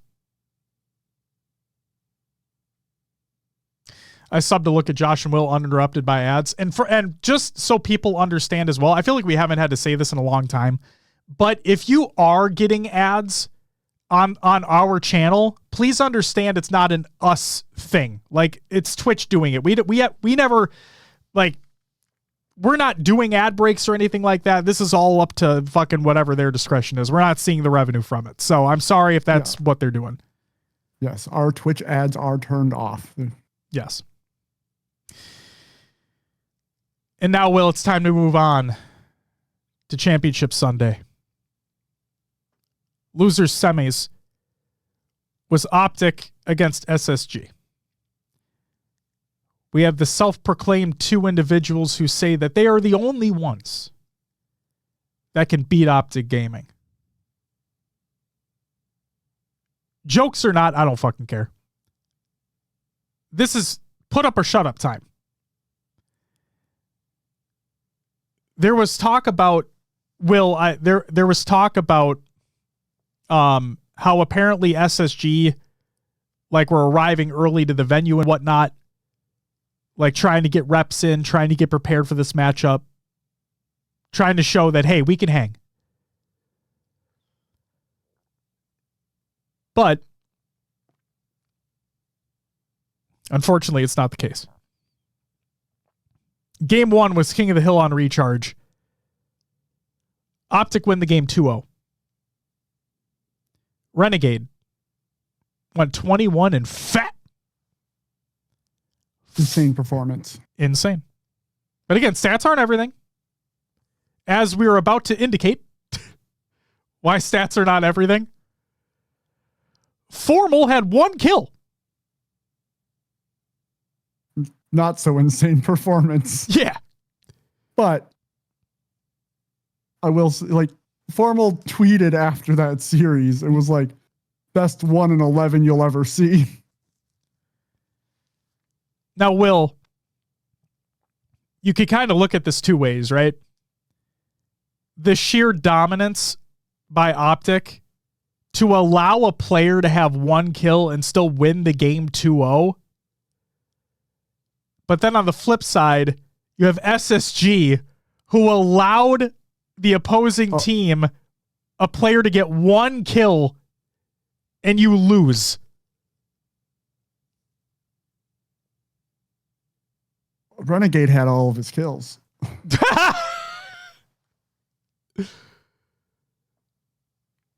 And the thing that stood out to me, Will, after this game, the thing that made me believe that, okay, as long as Formal can fucking try to step it up a little bit here, I think we might be in for a potential run again like we saw at the first 2 events of the year.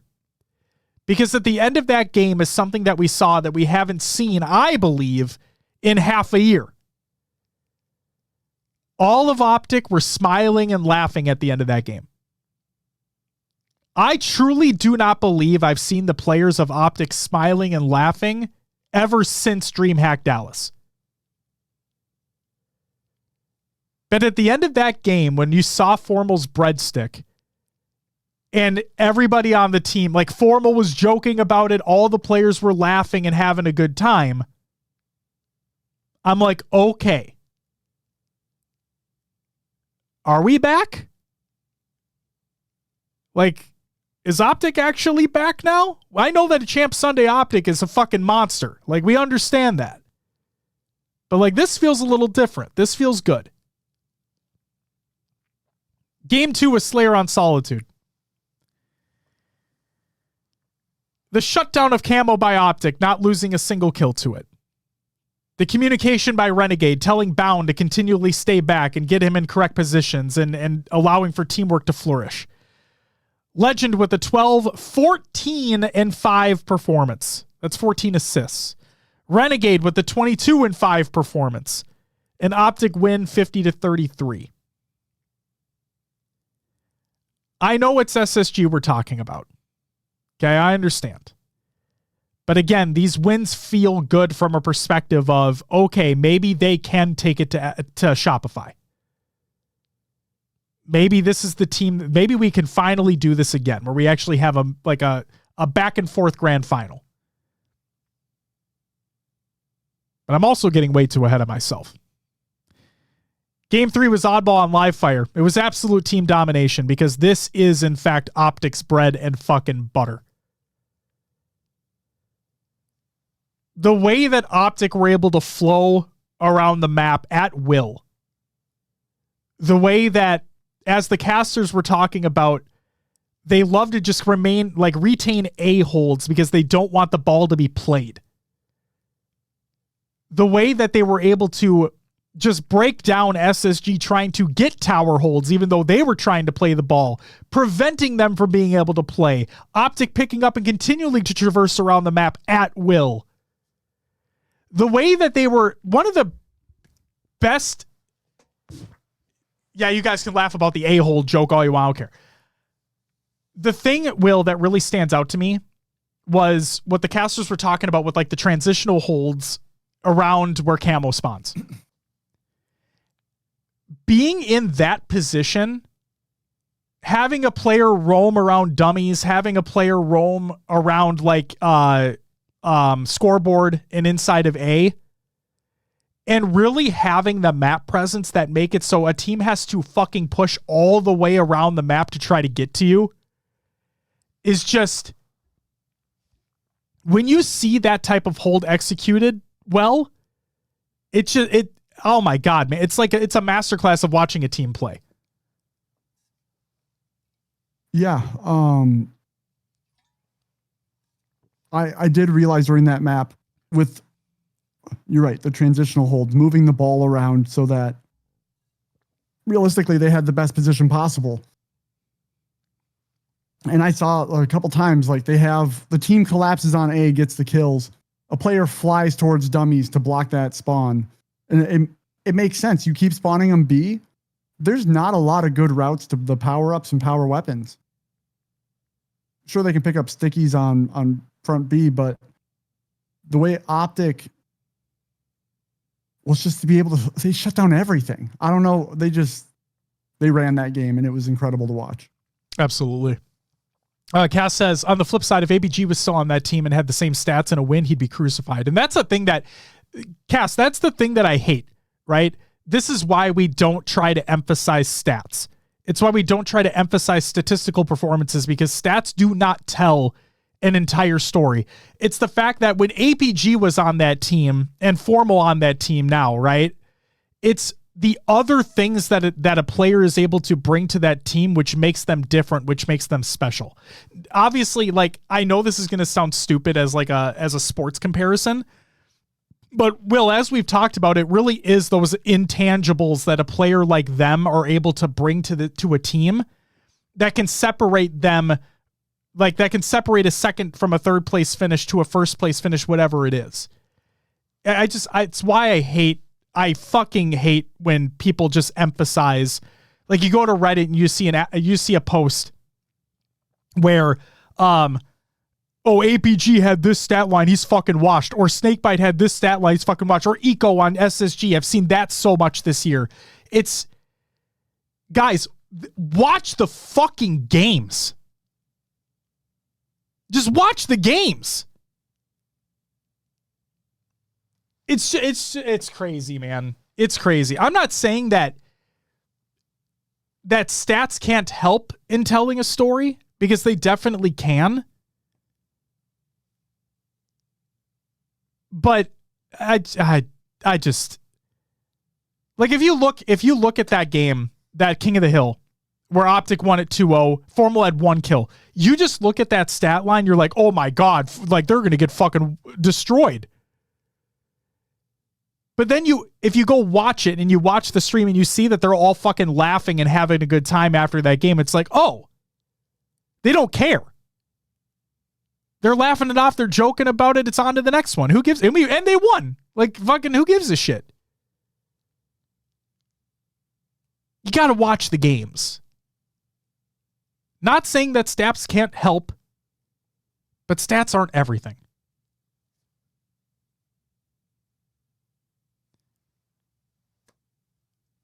Going on to the winter final. Shopify going up against FaZe. Game 1 was oddball on recharge, with a great first round win for FaZe, as a matter of fact. They come out the gates swinging. But as we've learned about this team throughout this tournament, again, it isn't how you start, it's how you finish. And FaZe did not finish well enough. Game 2 was Slayer on Origin. FaZe lose their first Slayer of the entire tournament. Again, FaZe lose their first Slayer of the tournament. And of course, it comes by way of a better opponent in Shopify. Power weapons, positioning, teamwork, it was all dominant by way of Shopify. Shopify win 50-33, and they look to send FaZe to losers bracket in a very quick fashion. And game 3 was capture the flag on Aquarius. Whew. Guys, remember when in a series not too long ago, right? In a series not too terribly long ago, when Shopify went up against SSG and they won that CTF on Origin in a minute 30. Well, against FaZe on Aquarius, they got back-to-back-to-back flag caps within the first 90 seconds of the game. FaZe eventually started to fight back a little bit, and they actually got a flag cap. Now, you may be thinking to yourself, whoop-de-fucking-do, Josh. They got a fucking flag cap. Who cares? They're still down 2 caps. You're right. They are, and they lose anyway. But hear me out. Hear me out. Because that one cap they got, that one capture they got in that game, was the first time all tournament long, Will, that Shopify weren't able to return it. That capture that FaZe got on them was the first flag cap that Shopify has ever had against them all tournament long. I know, and it was all the way to winter finals. Like that is insane. Fucking sane. I remember the casters just talking about 100% return rate every time the flag got pulled. And they held that for a while in that game too. Like, I thought it was going to continue. And the fact that they were already up 3 in the first 90 seconds is fucking stupid. Yeah. Like the starting strat was just perfect. I don't know what else to say. And guess what? Their ending strats were just as perfect. They shut FaZe down. They get the final 2 captures of the game. They win 5-1. And they punch their ticket to yet another grand finals.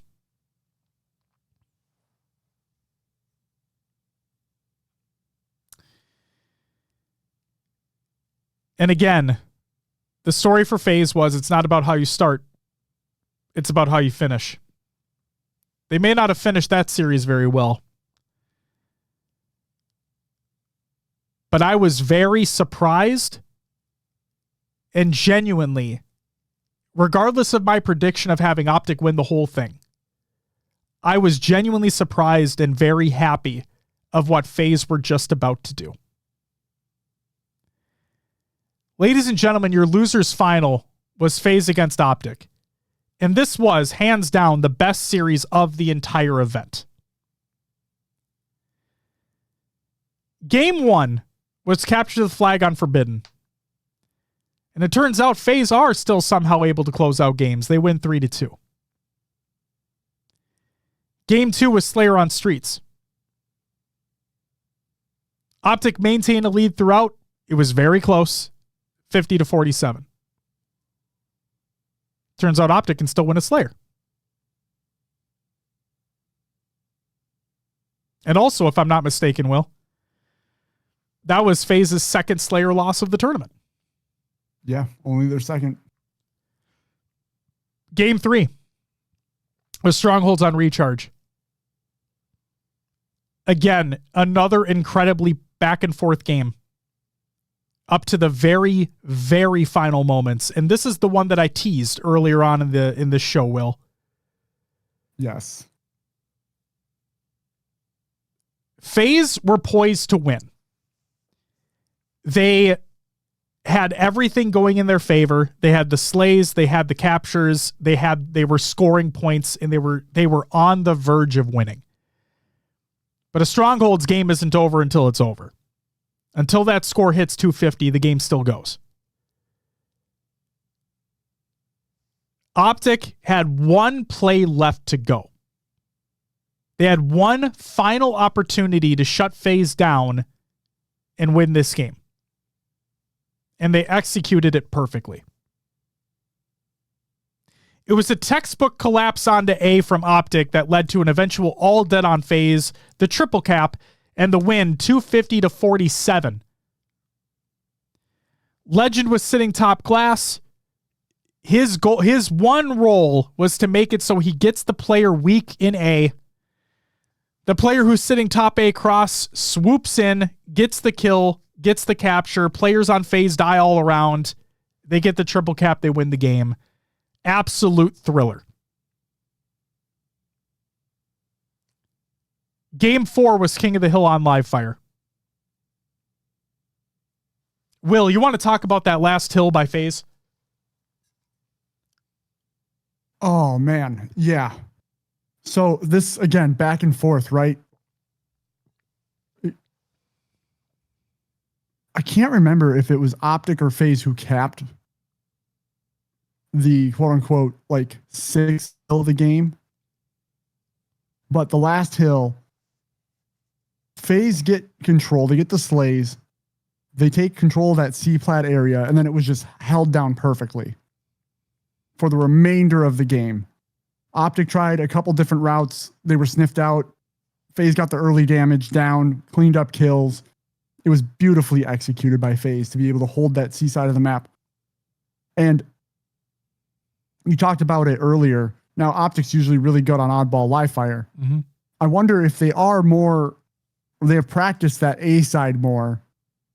And that's why, like, you know, it's harder. Maybe it's harder to push into C, into that tower hold than it is that A hold. So maybe that's why they like holding there, because they feel like they can outslay that enemy. Anyway, FaZe end up taking this King of the Hill and sending it to game 5. Up to this point in the event, we've all had questions about FaZe. We've all had questions about Optic, right? With the way that Optic performed in SLC, one of the questions leading into this event was, can Optic win Slayers? We've learned throughout the course of the event that yes, in fact, they can. One of the questions for FaZe leading up to Charlotte, can they close out these games that are close? Can they win these series that are close? As we've learned throughout the course of the weekend, yes, in fact, they can, and they can do both. FaZe have been on a phenomenal Slayer run this event, with their only 2 Slayer losses coming from Shopify in the previous series and Optic right in game 2 of this one. But game 5 being Slayer on Aquarius, FaZe's record on this very specific map mode combination was damn near flawless heading into this matchup.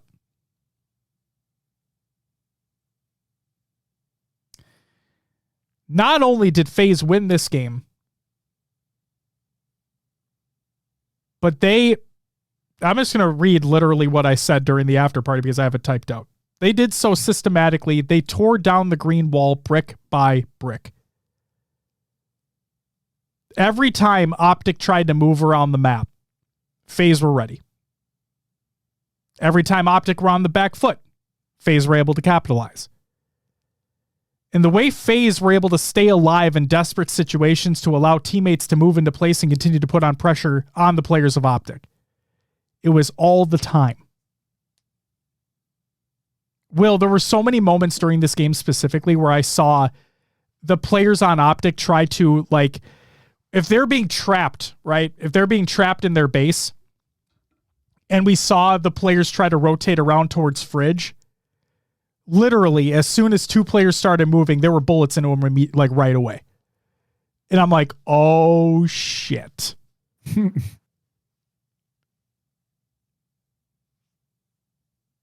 And Will, we talked about it before. We need to talk about it here.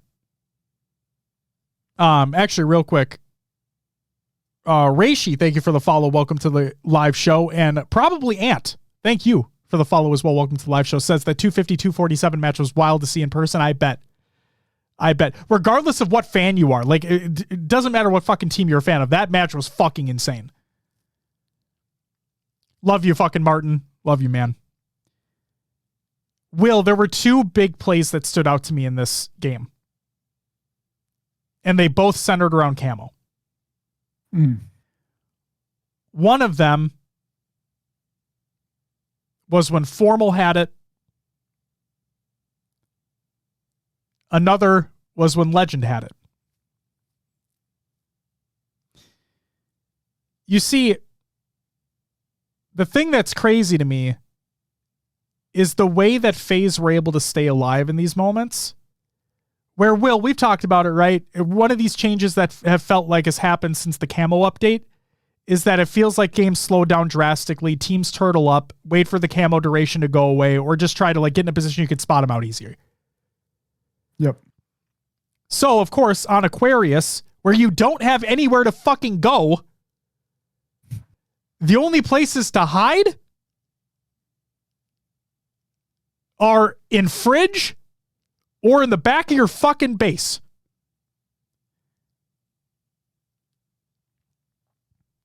So, of course, Formal has camo.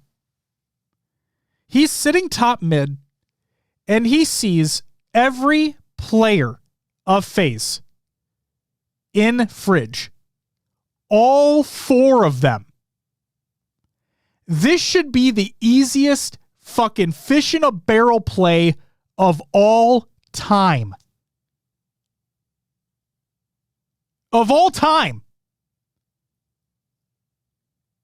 I don't, like, Formal clearly did not have any nades. I don't know if anybody else on that team had nades. But eventually they make their push. They're like, okay, we know they're here. We're going to get a couple weak. We're going to make our push.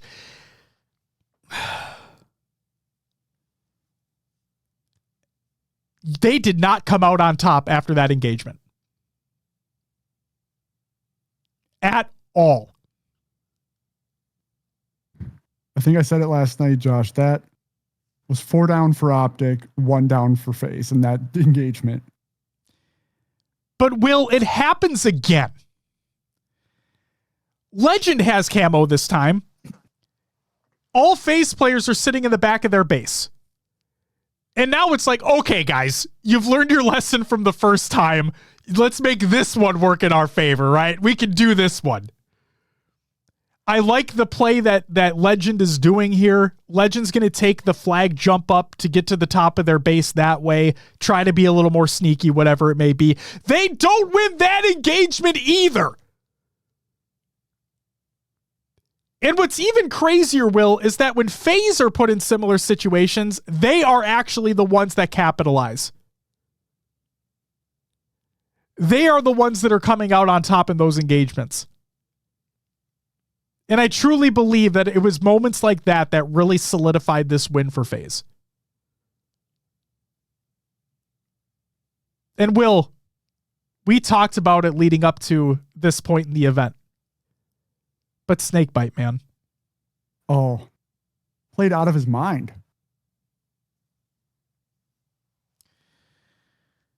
All the people talking crap over the last couple months. This is why Snakebite's in this position. He deserves to be there as much as anybody else. He's a proven champion.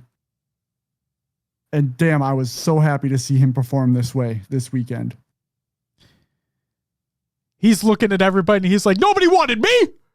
Nobody wanted me. And you see what he's able to do, man. Just incredible. Incredible play. Not only, again, like you talk about individual statistical performances, right? Snakebite played out of his mind all weekend.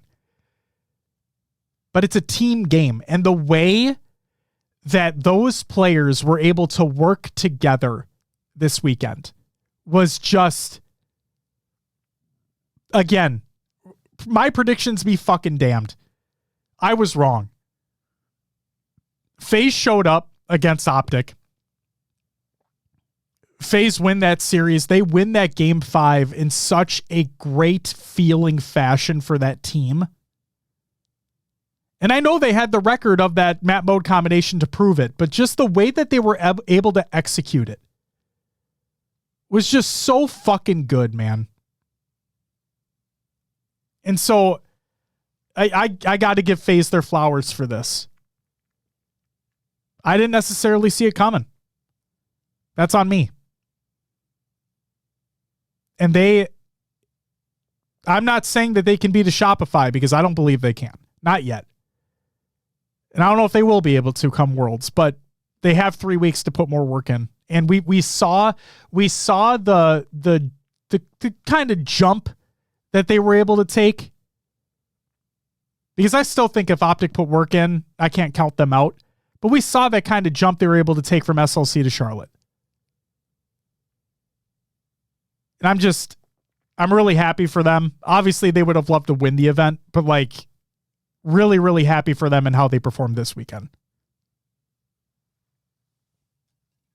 Yeah. They have made that. This feels like they're finally hitting that stride, right?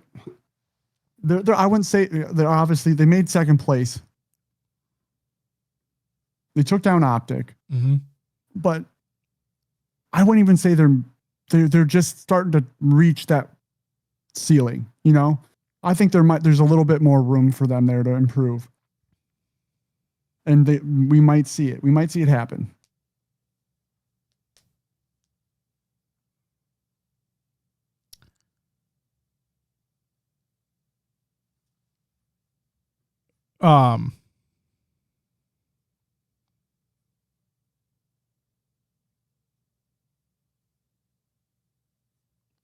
Minty, we'll read that later, obviously, but that's kind of a hot take there. I don't know. I don't think they come in fourth. I mean, I don't think, unless like we're talking like SSG need to take a monumental leap. And I know. Like Eco was talking about it on the main stage that like they feel like they're finally starting to do it, but like it needs to these things have needed to happen over the course of tournaments. There's 3 weeks left, man. I don't know. They need to take a monumental leap where Optic don't. So I think them. Yeah, I don't know about that one, Chief. That is, in fact, you know what, Minty Fresh? That is, in fact, a hot take.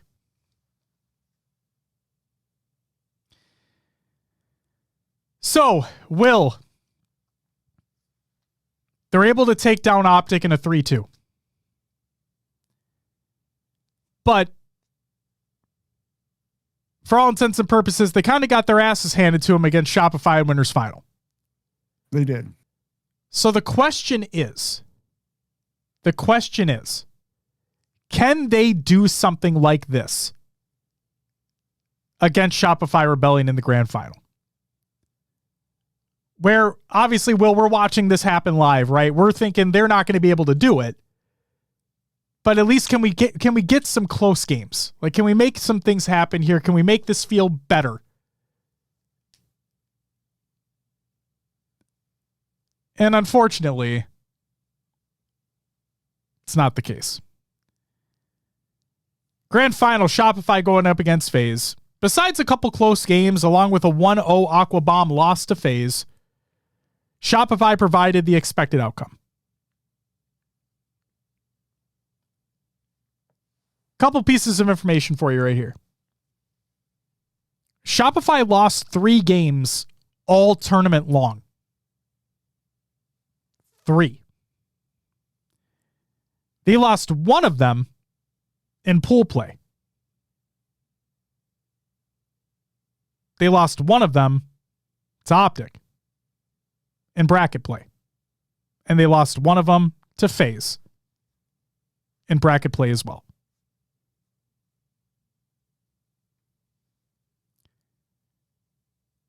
Shopify are, and I was wrong when I said that I believe that Optic were going to come out with a different level and win this event. I was dead wrong. Shopify are, in fact, the best team in the game right now, and it's not even a question.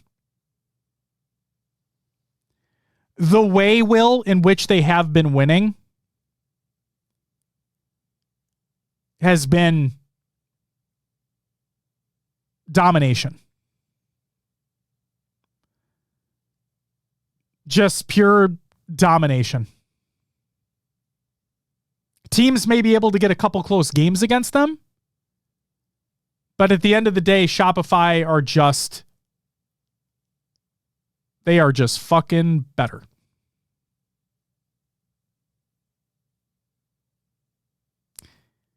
I mean, they only dropped 3 maps the whole entire tournament. It was a really dominant run. Who did they drop a map to in pool play? Was that TSM? I believe so. Yep. Yeah. Aaron the Geek. I believe it was TSM.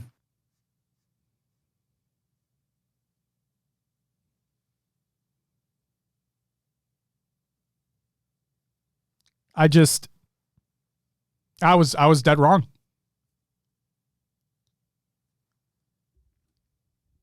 And Will, we talked about before, but Shopify truly are in the best position right now to be that jersey right there in 3 weeks. They have an opportunity, Will, to become the 4th straight different team to win an Infinite World Championship. Yeah, after that performance, they are definitely looking like the favorite heading into Worlds. The questions become, can Optic get back to the form we saw them in beginning of the year?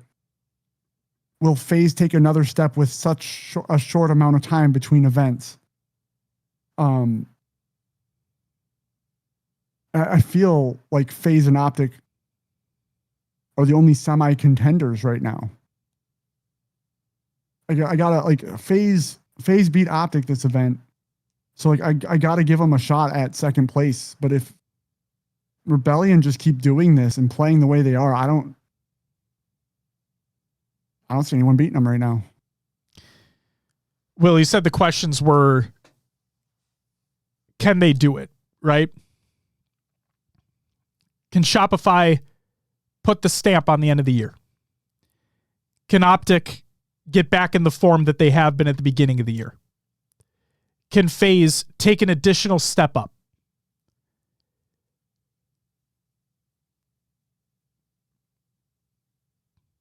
Do I think they can? Yes. But my question is, do I think they will? Yeah. Right now for Shopify, yes. If I were to put predictions out there literally right now today, yes, I think Shopify will win Worlds this year. Now, if you ask me, do I think Optic will get back in the form that they have been in the beginning of the year? If I were to answer that literally right now, no. Do I think they can? Yes. I think they have every opportunity to do so. They've been the only team all year, regardless if it was at the beginning of the year, they've been the only team all year that's been able to beat them or keep them close. So I'm never going to count them out. That's why I believe they can. And then in terms of FaZe, and hear me out here. In terms of FaZe, do I think they can take that next step up? Sure. Do I think they will? Fuck it. Sure. But additionally, will it be enough? Will that next step be enough to put Shopify in contention? Shopify's boot camping for 3 weeks straight. Like, starting today. Yeah, that's a huge point that gets added to this whole ordeal.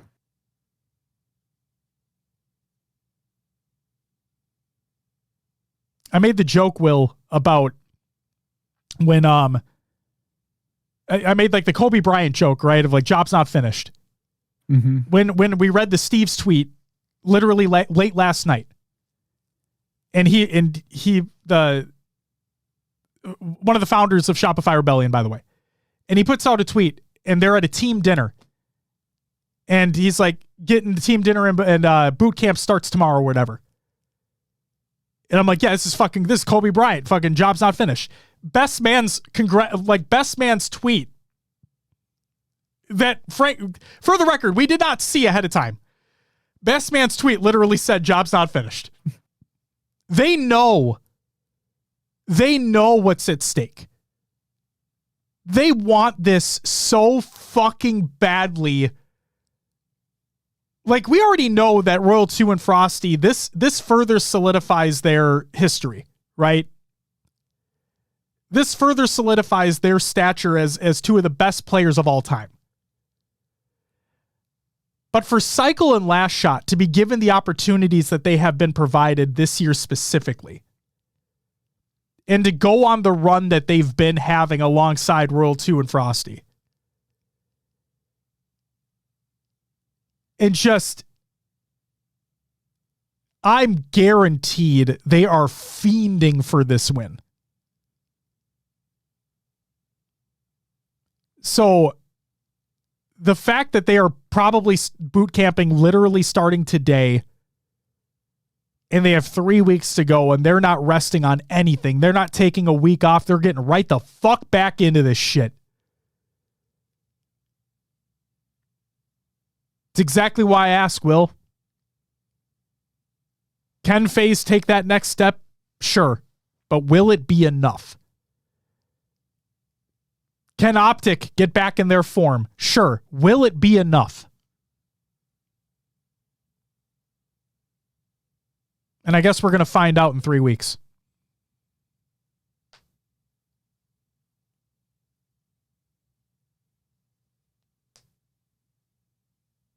Aaron says rebellions are built on hope, Josh, which don't bode well for anyone else. And John said the rebellion crushed the empire after all. John, let's just say that I already have the episode title in my mind if it is Shopify against Optic in the grand final of Worlds and Shopify win it. Let's just say I already have the show title in my mind.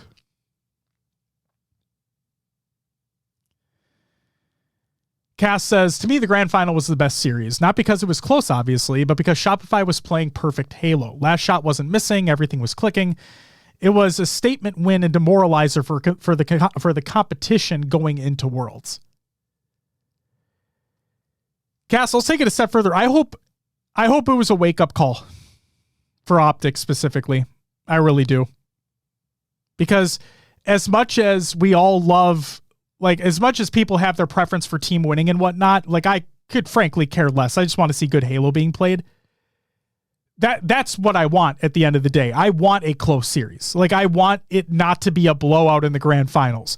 Now, granted, maybe I'm preaching a different tune when we're watching all best of sevens, then we get to the grand finals and be like, all right, I'm ready to go home, motherfuckers. Let's get this shit done.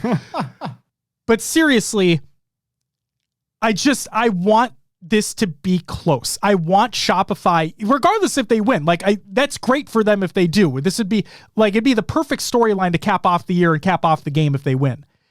But I just want it to be closer. I want there to be this back and forth like we saw with Optic FaZe, because it was one team wins game one, the other team wins game two, and it's back and forth, and it gets to this culmination of a Slayer, and you're like, what the fuck is going to happen? And it's fucking heart racing, and then the pop off at the end, and FaZe are staring down Optic at the other side.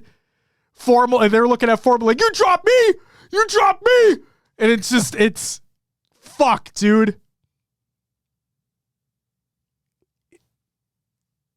It's so fucking special to be watching these teams play at the level that they're playing at.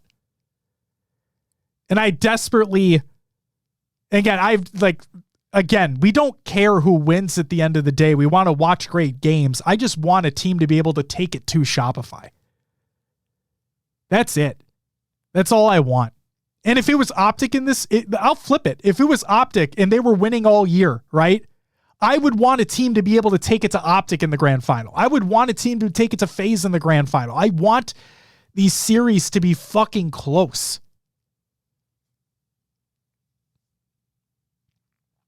That's all I want.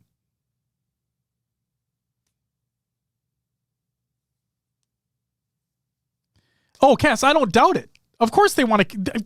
Every team wants to win immediately. Like, every team wants to get this series to be a 3-0, 4-0, whatever it is, and fucking just be like, yeah, we're done here, boys. Let's get out. Like, of course. But from a spectator standpoint, I just want to watch more games. That's all. I just want to fucking watch more Halo. That's all I want to do. That's all I want to do.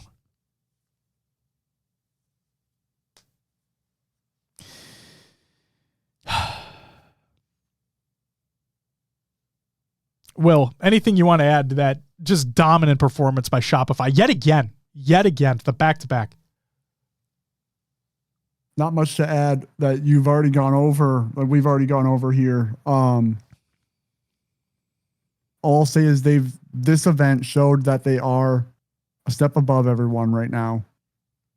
And they are now the favorites going into Worlds, where everyone still may have had Optic up there. I think everyone will be shooting for Shopify. And I think we're set up for a great final event of the year. Absolutely.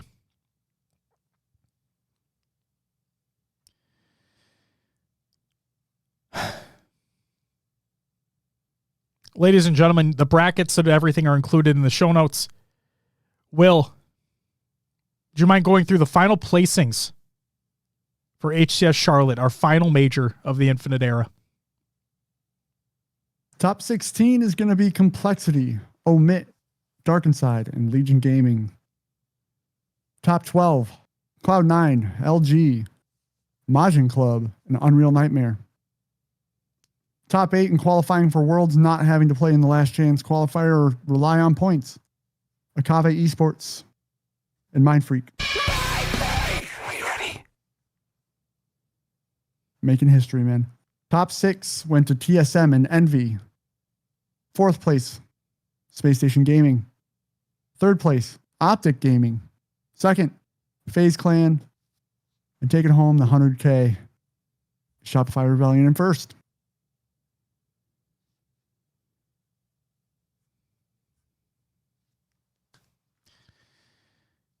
Congratulations to them.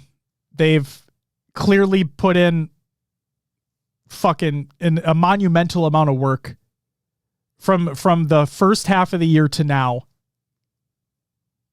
proving that not only can they win, they can win in a dominant fashion, and they can continue winning. Congratulations, Shopify Rebellion. Will, our Charlotte predictions results. We 13th through 16th, we had 2 correct. 9 through 12, we had 2 correct. Then we didn't have anything until you got Shopify correct, winning the event. Oh, picked Shopify to win, gut feeling type thing. But we just don't have brackets go the way they're supposed to in 2025 anymore. And Will, you know what? I think we both agree that we wouldn't have it any other way. Very true. This was very, very entertaining to watch. Yes. The amount of upsets, the amount of history that was made, the fact that World's qualification was on the line here and World seeding was on the line here. And we had the last chance qualifiers on LAN. It's just, obviously Will and I, we would have loved to be there to witness it in person, especially being the last major of Infinite. But to all the folks that were able to attend, really, really hope you enjoyed your time. Just, we have one left in Infinite. And you can't be taking these things for granted, man. They really are something special. And Charlotte, regardless of what was available at the venue, just the gameplay itself appeared to be some of the best we've ever had. Will, one of the things we talk about all the time, right, is every single event, every single year, just keeps getting better and better in terms of the competition that is in display. And truly, I think we're in for an incredible Worlds, but the fact that this is the taste that we got before the main event, and we truly had some of the best Halo we've ever seen over the course of the last 4 years.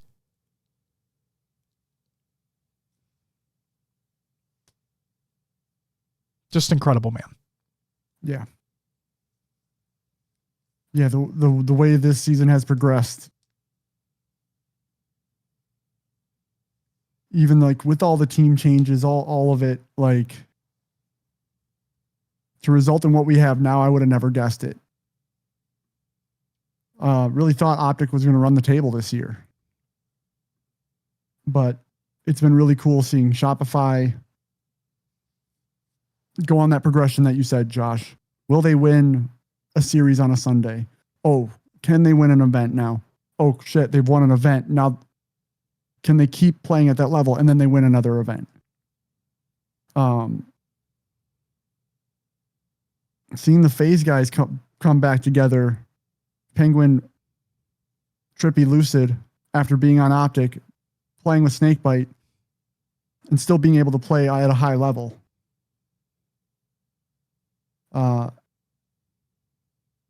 Everyone has just upped their game as the season's gone on. Remember, the placings used to be very set in stone.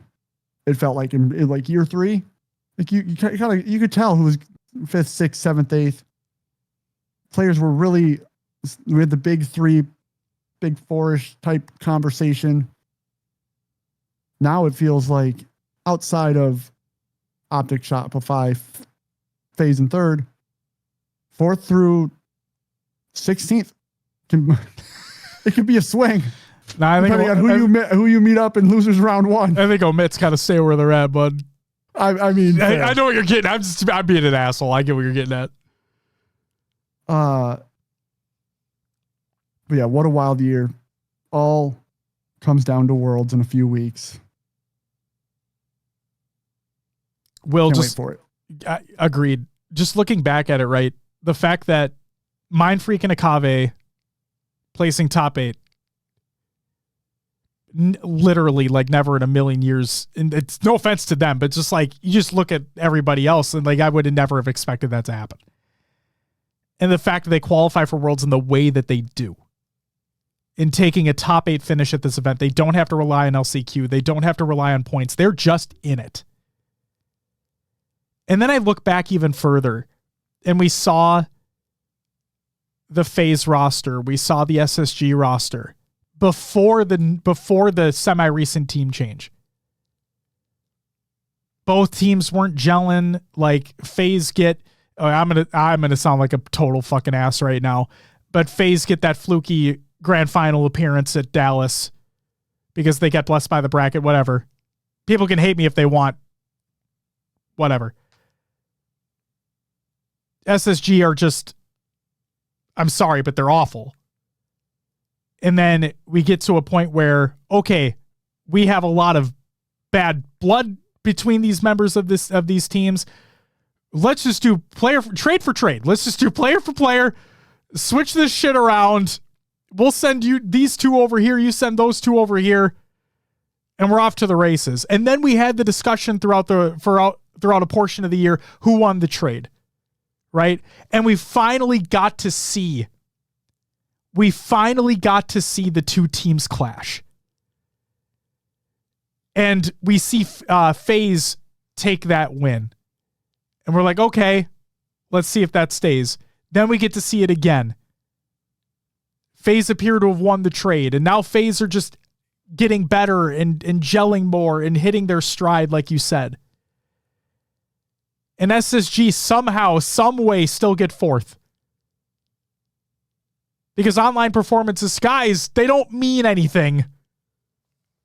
SSG are able to fucking have the worst scrim performances we've probably ever seen in our lifetimes, and they're able to come through and be like, what were those?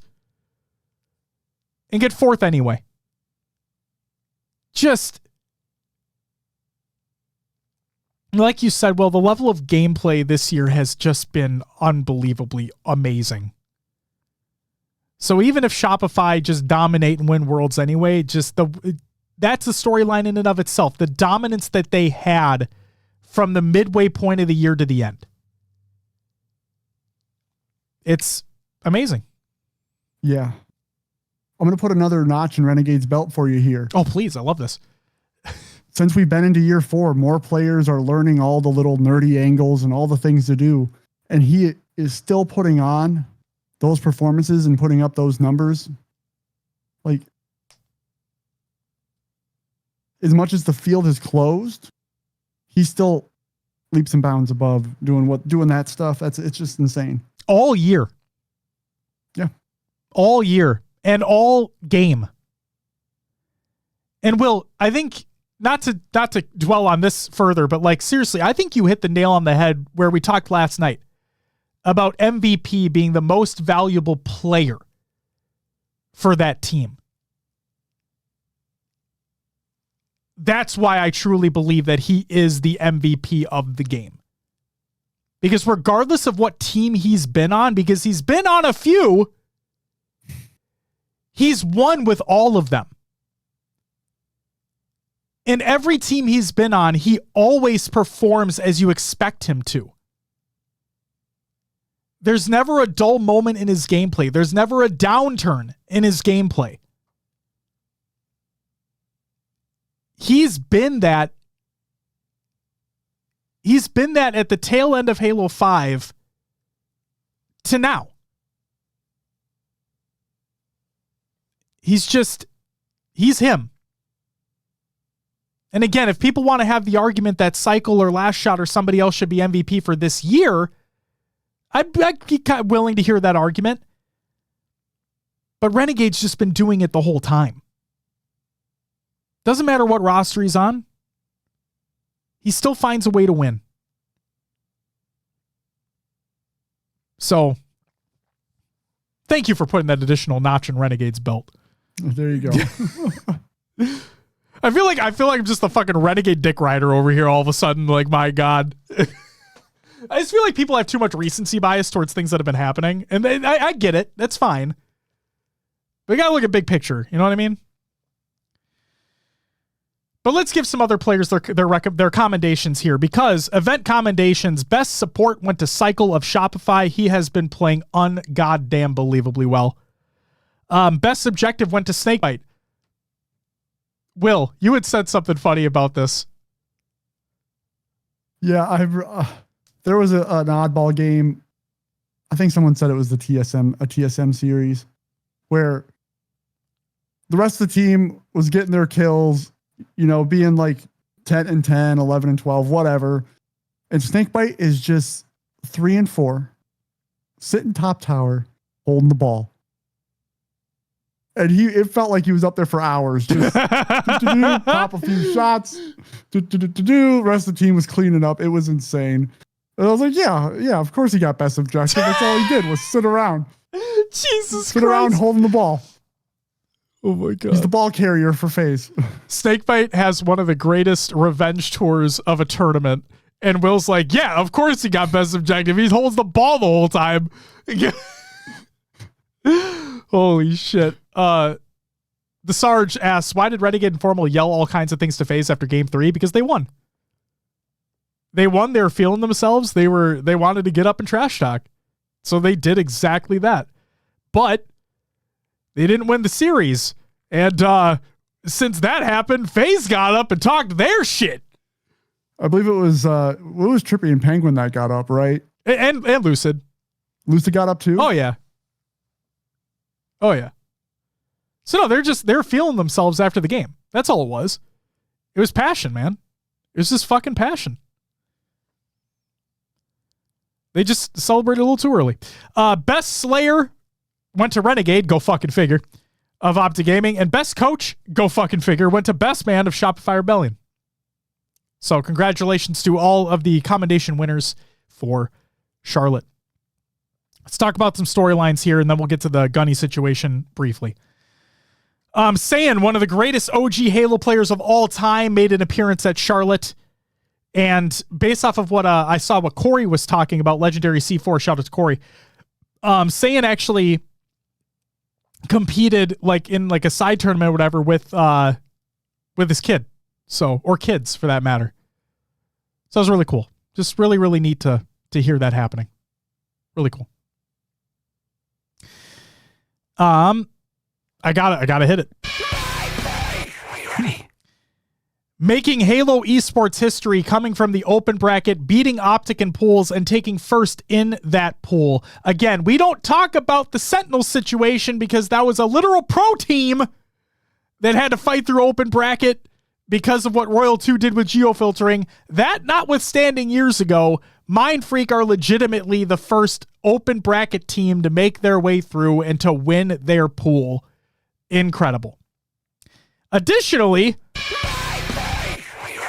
and Akave Esports making Halo history as well, both placing top 8 for the first time at a major tournament. Congratulations to both of them, making history for their respective regions and earning that coveted Worlds spot. Legion Gaming. The first time these players have earned pool play, also qualify for Worlds. But then, later that night, we have the Gunny situation. Again, this is going to be very brief. We're not going to be here to talk about things further or anything like that. If the players decide they want to talk about things further, that is up to them. And we actually have a Uzi put out a tweet that we will read as well regarding this. So, I don't care however you want to sugarcoat any of this, but regardless, I'm not going to. Gunny physically assaults Despiteful with a slap across the back of the head. That is how this whole that's That's where the assault comes in. Physical assault took place. Gunny slaps Despiteful off the back of the head. This was live streamed by Gunny. This was on Gunny's live stream. All of this was recorded. All of this was streamed. There are clips of it on the internet. We will not be providing clips of this. You can go find them if you want. In a later stream, and Will, you can, because I believe you had watched one of them as well. APG had stated that he heard from Esports Engine that Gunny had been banned from Worlds. But again, there had been no official statement. And to my knowledge, as of recording this right now, there is still no official statement, nor do we ever think we'll get one. Okay? Just throwing that out there. Will, was there anything you wanted to add regarding the APG stuff?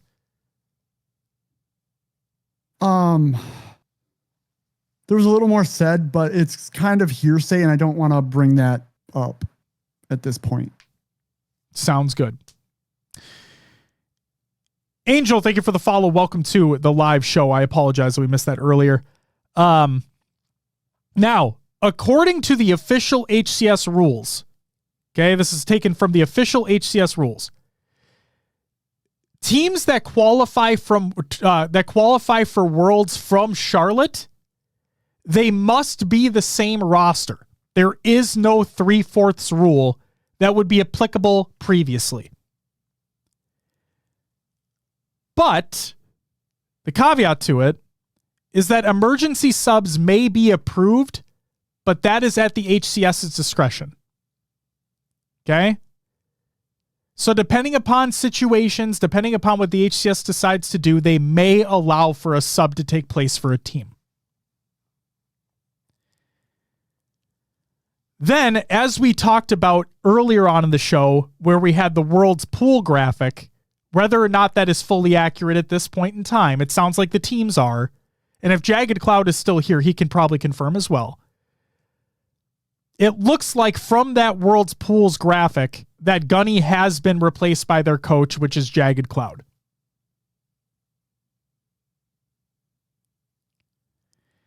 And then, in a tweet from Uzi today, he states, "Thank you everyone for all the support. It really means a lot. 4 years of grinding, heartbreak, and teammates retiring, to an amazing moment being ripped away from the team in 30 seconds. I appreciate all the DMs. We'll be live soon."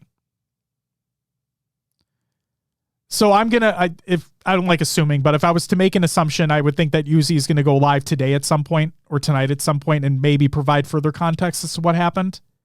But that's up to them if they would like to do so. Jagged is here and he says they're live right now. Perfect. So there you go.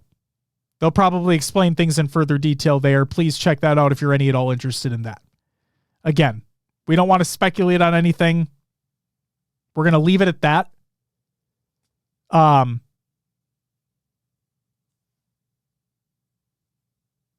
Will, not to get deep or anything like that, just fucking, this has no place in the scene. Be a fucking adult. History has a way of repeating itself. Jagged says, "We're not explaining nor answering questions." Okay. Leave it at that. And Jagged, thank you for being here. And again, genuinely hope, I know you're not answering questions or anything, and that's fine. I'm not going to press. Genuinely hope that everything works out. Because this is really fucking feel for you and the guys.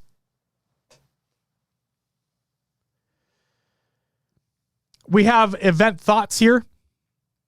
Overall, gonna move to a lighter note. Broken Hawk, one of the cosplayers at the event, reached out and was like, "Hey, would you mind if I provided my thoughts of the event?" And I'm like, "Absolutely, please feel free. Would love this." We used to do this a long time ago. We'd ask for folks to provide their feedback. We'd include it in the show. And so from Broken Hawk, I wanted to read what he said. And real quick, before I do so, Jagged, we're not going to press further. We're not going to press further. If you guys do not want to provide any additional information or ask or answer questions, we don't want to be sitting there asking you shit. That's not our place. We hope everything works out genuinely. And we just want to see you guys competing at Worlds. That's it. Genuinely. From Broken Hawk, he states, going into HCS events, I always look at it with 2 points of view. As a cosplayer and as a spectator. As a cosplayer, I can happily say FaZe were great hosts for us cosplayers at the event. As a viewer, the gameplay was great as always, and aside from a few minor hiccups in the production, I have no complaints on a broadcast part. Unfortunately, I will say the event did feel a bit on the smaller side. The event-exclusive merch from FaZe was great to see, and the beanbag set with the Xbox was way more comfortable than I imagined. Shopify Rebellion's booth was the same setup as SLC, and the claw machine was a fan favorite for the weekend. I do want to give major props to both booths for doing team signings, which in my opinion is a must if your org is doing a booth. Sadly, outside of that, there wasn't a lot to do for the event. LVT's broadcast was in a good spot for the Open, but on the whole, the event felt small, which for the last major is a bit sad. That being said, it was still a great event and weekend for Halo fans. I will give the event team props, as it felt like every other series during ad breaks, Blaze ran giveaways and games. These games ranged from Name That Sound, where one duo had to replicate the sound of something from Halo while the other guesses. Halo lore and esports trivia. An on-screen warthog race where the audience got to pick a colored warthog and whichever side won got prizes. That's pretty cool. We never had that before. Not just rock, paper, scissors? Yeah, this is fucking rad. I wonder if this is gearing up for what they're going to do for Worlds.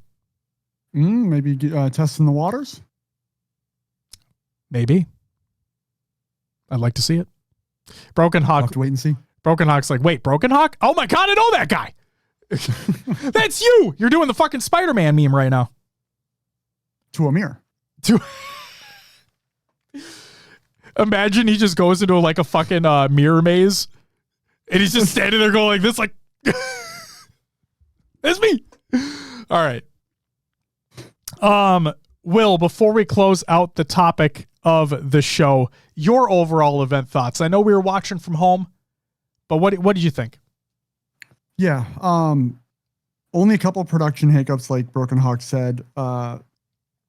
Mainly on main stage, there was a couple I noticed. Other than that, weekend ran smoothly. Games were exciting to watch. Once Mind Freak started making their run, I turned that. I think it was the HCS Blue it was on that day, or Red, one of the two.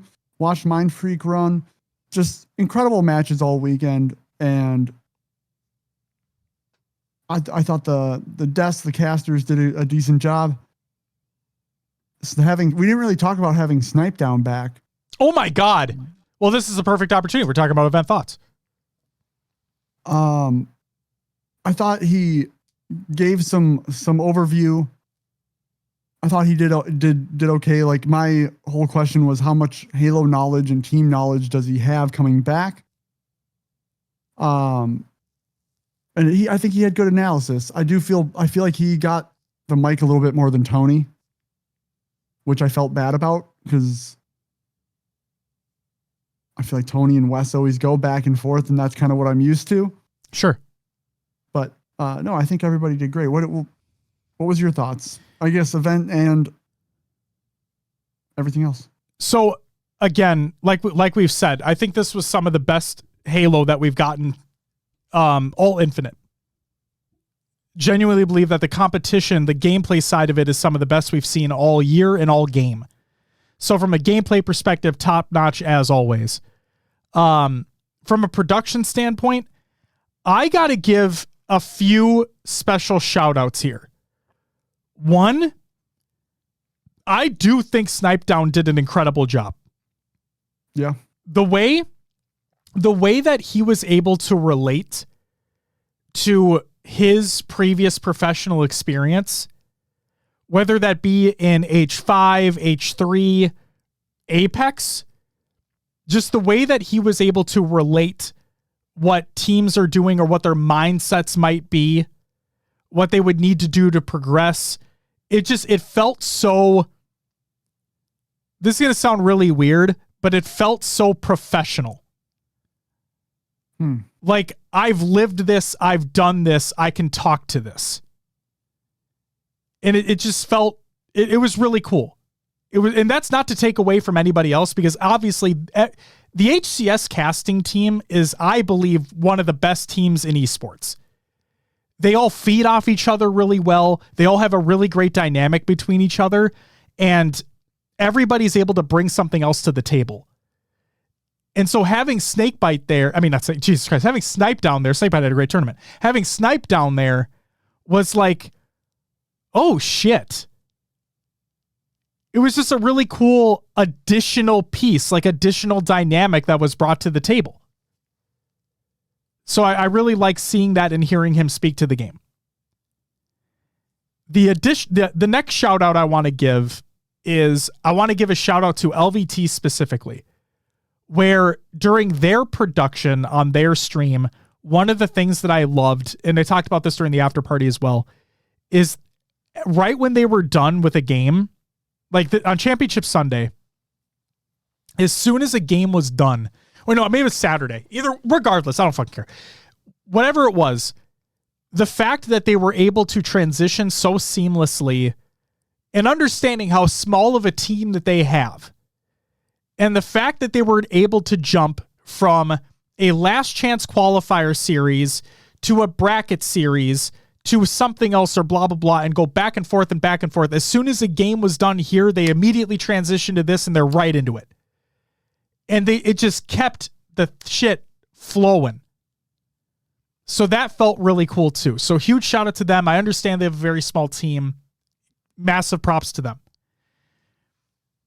The final shout out I want to give here, the final very specific shout out I want to give here, may sound weird, but I don't think we've had this before. And if I'm wrong here, please correct me, but I went back in previous show notes and I didn't see it before. So Will, you know how the HCS stream has, on Saturdays, on the Saturday of the tournament, they have A, B, C, and D streams? Yes. Because typically what they do is they finish out the pool play matches on all 4 streams, and then for the champ bracket, they reduce it back down to A and B.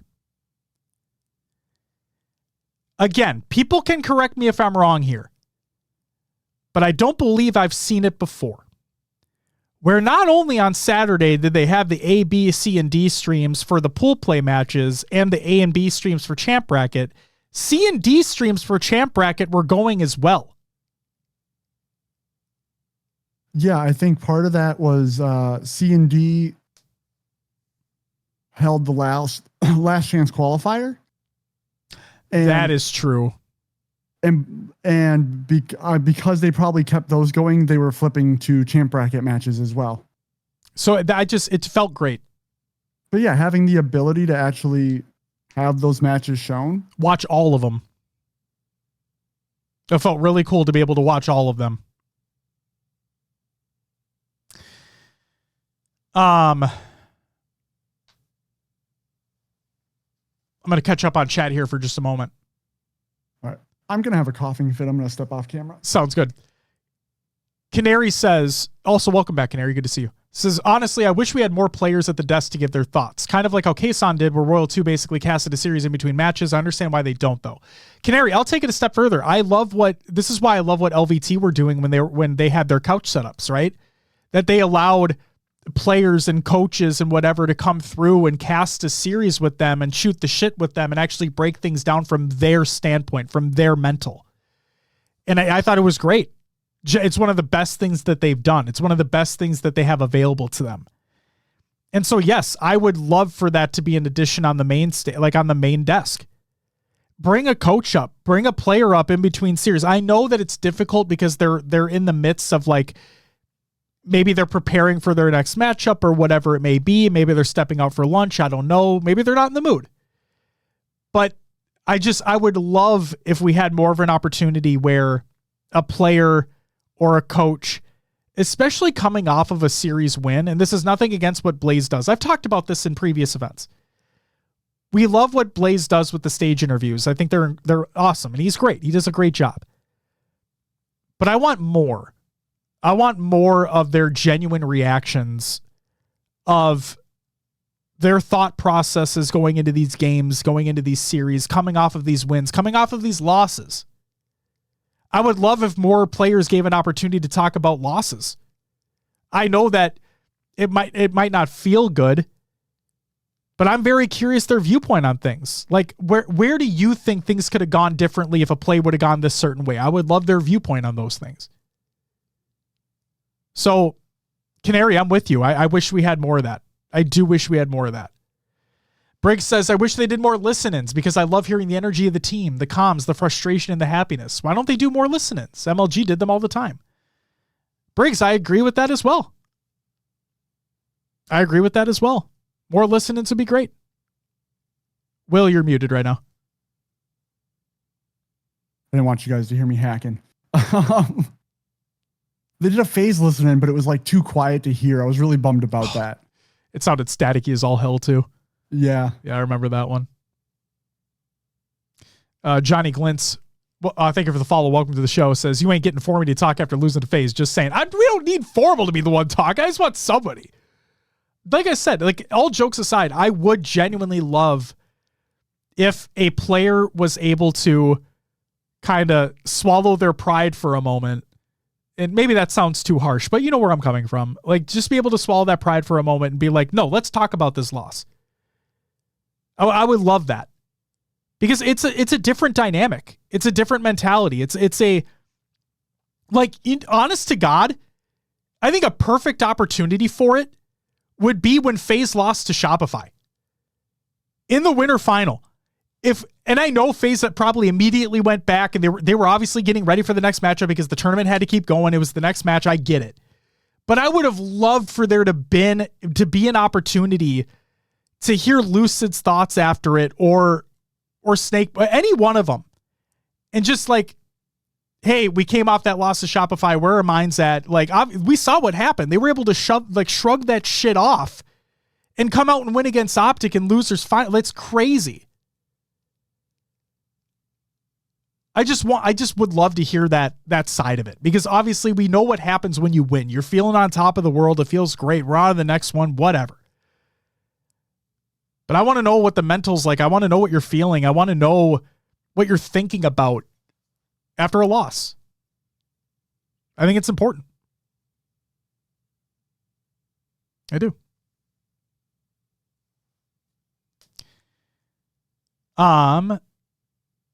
Do you think when certain Halo pros leave for COD, the message went away.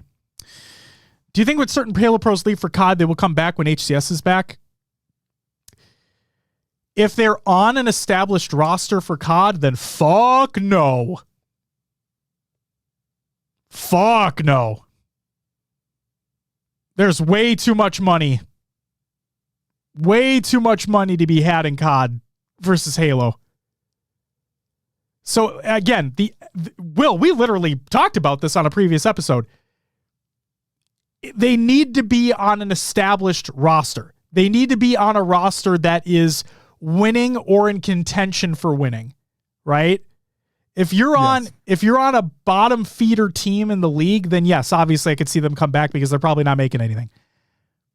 But if you are on a team that is in contention for winning or is winning, there's no fucking way in hell they're moving back.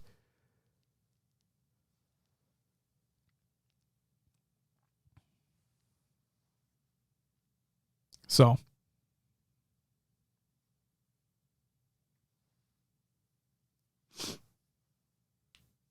yeah.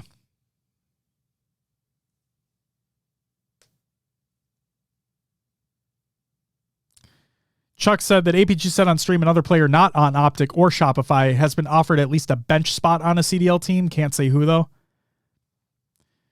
I bet lots of players have been offered lots of things. We'll have to wait and see. But yeah, overall, Will, I thought the event was great. Genuinely. The only thing, and this is gonna sound selfish, right? Is the only thing is I wish it wasn't so close to Worlds. Yeah. Yeah, that is kind of the one downside of it. We're just a few weeks away from Worlds. don't really know how much practice these teams can put in unless they go the Shopify route and boot camp for 3 straight weeks. And just for spectators as well, right? It's tough to do 2 events like that in 1 month. Exactly. So yeah, just from a selfish perspective, I wish it wasn't this close. That's all. But other than that, I thought the event overall was great. And then Rad and Hasty, again, my point being, I don't believe a player would move back if they were on an established team who was winning or was in contention for winning. Okay? If they're on a bottom feeder team and they're not winning anything, then yes, obviously I'd expect them to probably move back. But if you're winning in COD, you're making a lot of money, so fuck that. Ladies and gentlemen, all brackets, all VODs, including the highlight videos, all the LVT streams, and all the Believe the Hype streams are included in the Google Doc of the show notes of the show, ! Show notes in the chat. You can go ahead and check out all the VODs for the event. Go watch the games that you had missed. Go watch the games again that you enjoyed. They're all there. They're all there. And ladies and gentlemen, that's it for our topic. It's time for just a couple pieces of regular news. Cannon fodder feet first into fall. Let's see what they did there. It's by Halo Studios. Guess what we're not going to do? Read that. Halo Infinite update by Halo Support. Several changes for the ranked seek and deploy extraction mode were implemented via backend Halo Infinite update. These include when one of the 2 extraction sites is armed, the unarmed sites indicator will now be hidden on the HUD.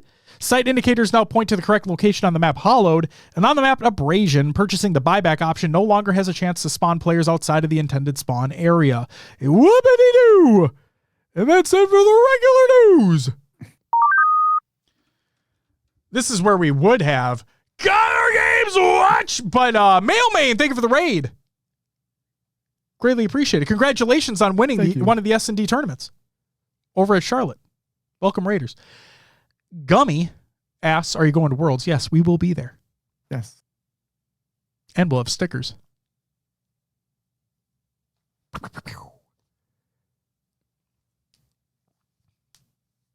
Cass says, what about a bench player? Yeah, again, if they're not getting... A bench player is not making as much money as a player that's on the active roster. And if they're not playing and they're not making a lot of money, then yes, I could see them moving over. Or moving back, I should say. The cheese was chopped. Thanks, Mailman. Appreciate you. Briggs asked, do you guys like Seattle? I think it's fine. It's a fine city. Yeah. I have no issues. Mailman says, I'm the sub JK. Jesus Christ, stop it. Stop that shit.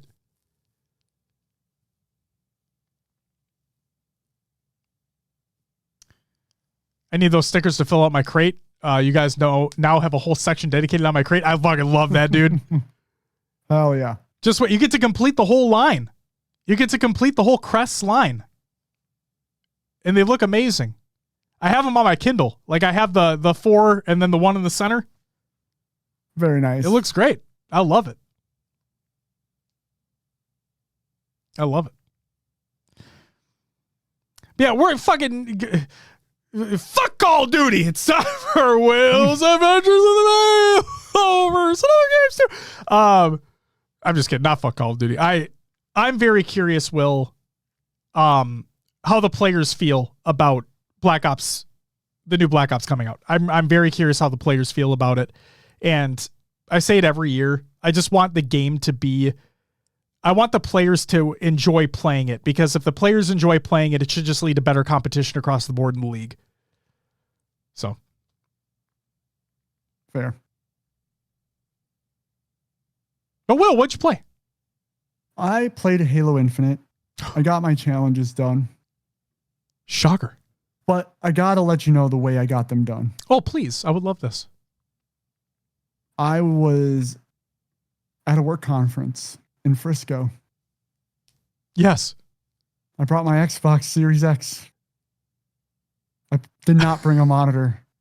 Oh shit. I played on hotel Wi-Fi on a very, very old 1080p 60 TV. Oh no. I had to reconnect the Wi-Fi to the Xbox. It felt like every few hours. Oh my God. To say like it was abysmal, man. Like it was tough. Like, you know, you could play Husky Raid and get like 10, 15 kills. I was like, yay, I got 3 this time. It was bad, man. Fuck, dude. I'm so sorry.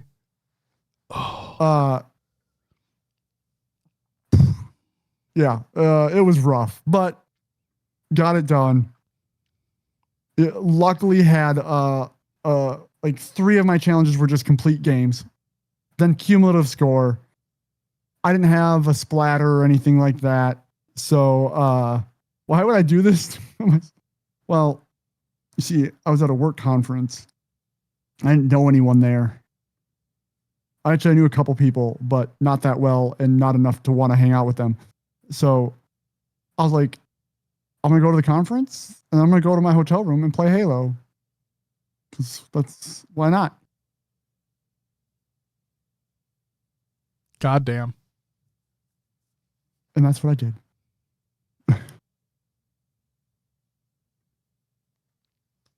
But yeah, I don't want to ever go back to that, is what I'm getting at here. I would never expect you to. Whew. Yeah, fuck that, dude.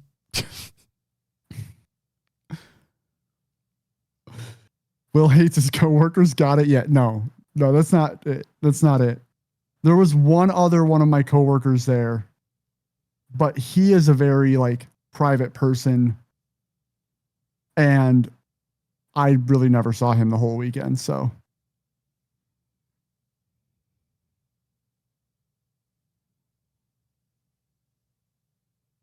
Goddamn.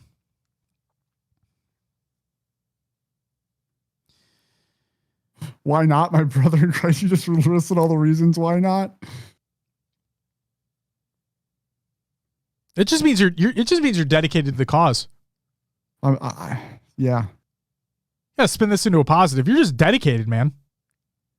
You saw this opportunity and you're like, I'm taking it. You walk into that hotel room, you set your Xbox down, you're like, challenge accepted. That's what you did. That's kind of how I looked at it when I was playing too. I'm like, this is fucking tough. Like, let me try to get this going. Let me complete my ranked placements on this shit. You know what I mean? Yeah. Oh my God. Holy fuck. Oh man. But anyway, that's the only game I've played this week. Josh, what about you? I also played some Halo Infinite. I got an 8 series handed to me on a silver platter. After we talked about that. Yeah, after losing 3 in a row. So that was fun. Shout out to my team who were stacked because you guys fucking A guys. But no, had fun regardless of it didn't matter if I was losing. I was still having fun. Destiny 2 got Justin on there for a brief moment. He still hasn't beaten the Edge of Fate campaign.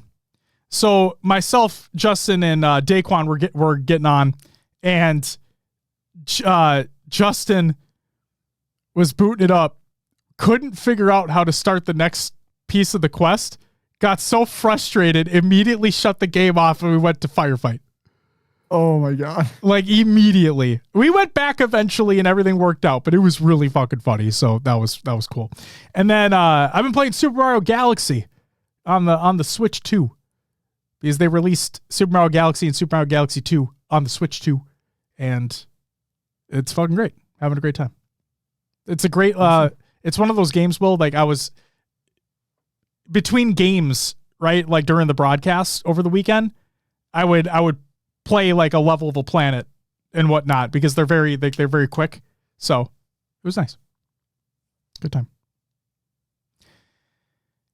Time for some more fucking shout-outs. Happy belated birthday to Spartan, Precision, Trippy, Miss Audie, and Ashaman. Happy belated birthday to you all. Ash, you are an absolute legend. We fucking love you and appreciate you and respect you. And hope your birthday was everything you could have ever dreamed of and more. Congratulations to Creed. Can you take me higher? On joining SSG as the design lead. So yes, Creed the band are now your design leads over at SSG. They're going to make some banger band merch. Just stay tuned.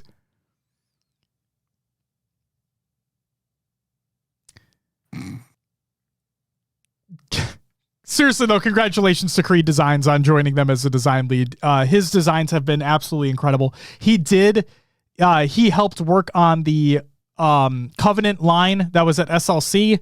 He helped work on the badges for SLC as well. He's obviously done a bunch of other stuff, and it's amazing. So congratulations to him on getting that position. He is going to kill it as he already has been. Shout out to everyone who joined in the 8s, and I apologize to everybody that was stuck with me on their team. Because, you know, it was rough for your boy out there. It was rough for your boy. Shout out to everyone who I almost said fubbed. Shout out to everyone who fubbed and soloed. You know? Shout out to everyone who subbed and followed the live show fucking today. Goddamn.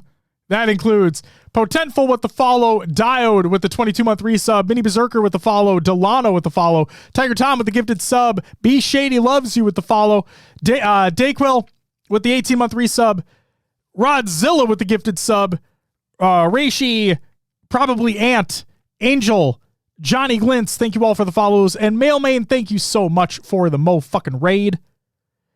Oh, there's Alfwin. That's the man who doesn't die when I'm on the opposite team. I'm telling you, man, if there was one player who I can't hit a final headshot on, it's that motherfucker. God damn.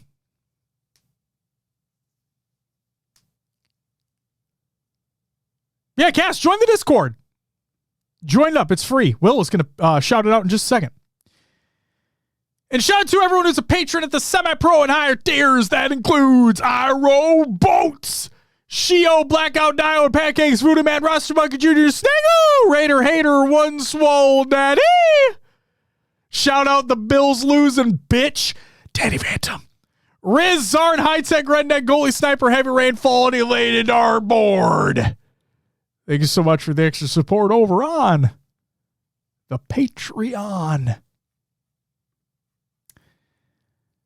Community creations, Halo memes every day, reddit.com/r/Halo memes. Go check it out. Forge features for October 1st, 2020. VAT by Halo Studios. This is all centered around like Halloween themey stuff, which is really cool. Cycle and Last Shot are the next generation of Halo by Shopify Rebellion. They have a trio of Shopify Rebellion videos here for you. Everything to know about Royal 2 and Frosty, and then Best Man's Journey from Halo Pro to Coach. All the videos are available on Shopify Rebellion's YouTube channel. Go check them out. And then finally, a little interview with a member of Envy here. Descendant spills the truth about Halo, his career, and the future. This is by Global Gaming Network. Eli conducted an interview with Descendant over there. Make sure to go check that out if you haven't already. Will, that's all I got. I said this wasn't going to be a 3 to 4 hour show. I am so sorry because it is a 3 hour show. But if you wouldn't mind, plug in the motherfucking show. As Josh just mentioned, we do have a Patreon where we do a little extra content for you. If you want to go check it out, patreon.com/HCS Pro Talk. As always, you can find us on your favorite podcast services. Just search for HCS Pro Talk. We're on iTunes, Podbean, Spotify, and others like Josh's favorite. Pocket Cast. It's still not a fucking ad. Probably never will be, but it's a great application. That's a stupid subscription price now, but if you were grandfathered in, you didn't have to pay for that subscription price. Now you just get it for whatever, and now you don't have that anymore. So I'm sorry, not sorry. The app's still great. Yeah. Yeah. Yeah. We do have a link tree. I believe you can do !link tree in chat, and that'll send you to the link tree that holds all the other links. such as the Discord, Twitter, Blue Sky, Instagram, Facebook, YouTube, Twitch, TikTok, and the merch. If you're interested in all those. And then Will. Merch? Yeah. Did I say the word? You did. Ladies and gentlemen. Merch. If you go over to the merch store right now, it was already available, but now it's predominantly displayed. World's Line, available right now. And if you get your order in, you should have it before the event. And we have 2 lines. We have one specific for Seattle, featuring a Seattle crest. Shout out to Lynn's, aka Fortune Cookie, for having that design done on such short notice. And then we have our World's crest as well. Both lines available right now.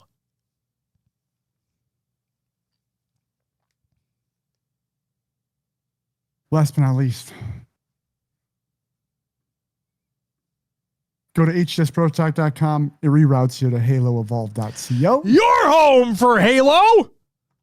I can't even remember how long it was ago now, but a while ago we partnered with the fine folks over at Podcast Evolve, and they host us on their site. We're the competitive side to their lore side, and while you're there, check out their shows such as Podcast Evolve, Mission Debrief, Halo TV Plus, Book Club, Bullet Blocks, Halo Headlines, and Halo Gear Guide. Hell yeah, brother. And Josh, that's all I got. Will, thank you so much. Ladies and gentlemen, 3 hours later, that is going to do it for episode 410, our HCS Charlotte Post-Show. One more event to go. The one that means the most. The one worth the most money. The one where the most stakes are on the line. 3 weeks to go. And we'll get announcements on that Friday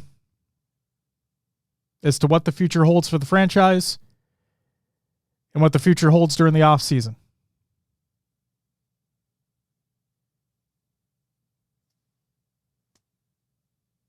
Don't have anything else really to say other than congratulations once again to Shopify. You look to be the best team in the world right now. I'm curious if another team is able to step up and bring a fight in the grand final. I think no matter what, I think we're in for a really special treat in 3 weeks' time. We'll see you all next week. But until then, bye-bye.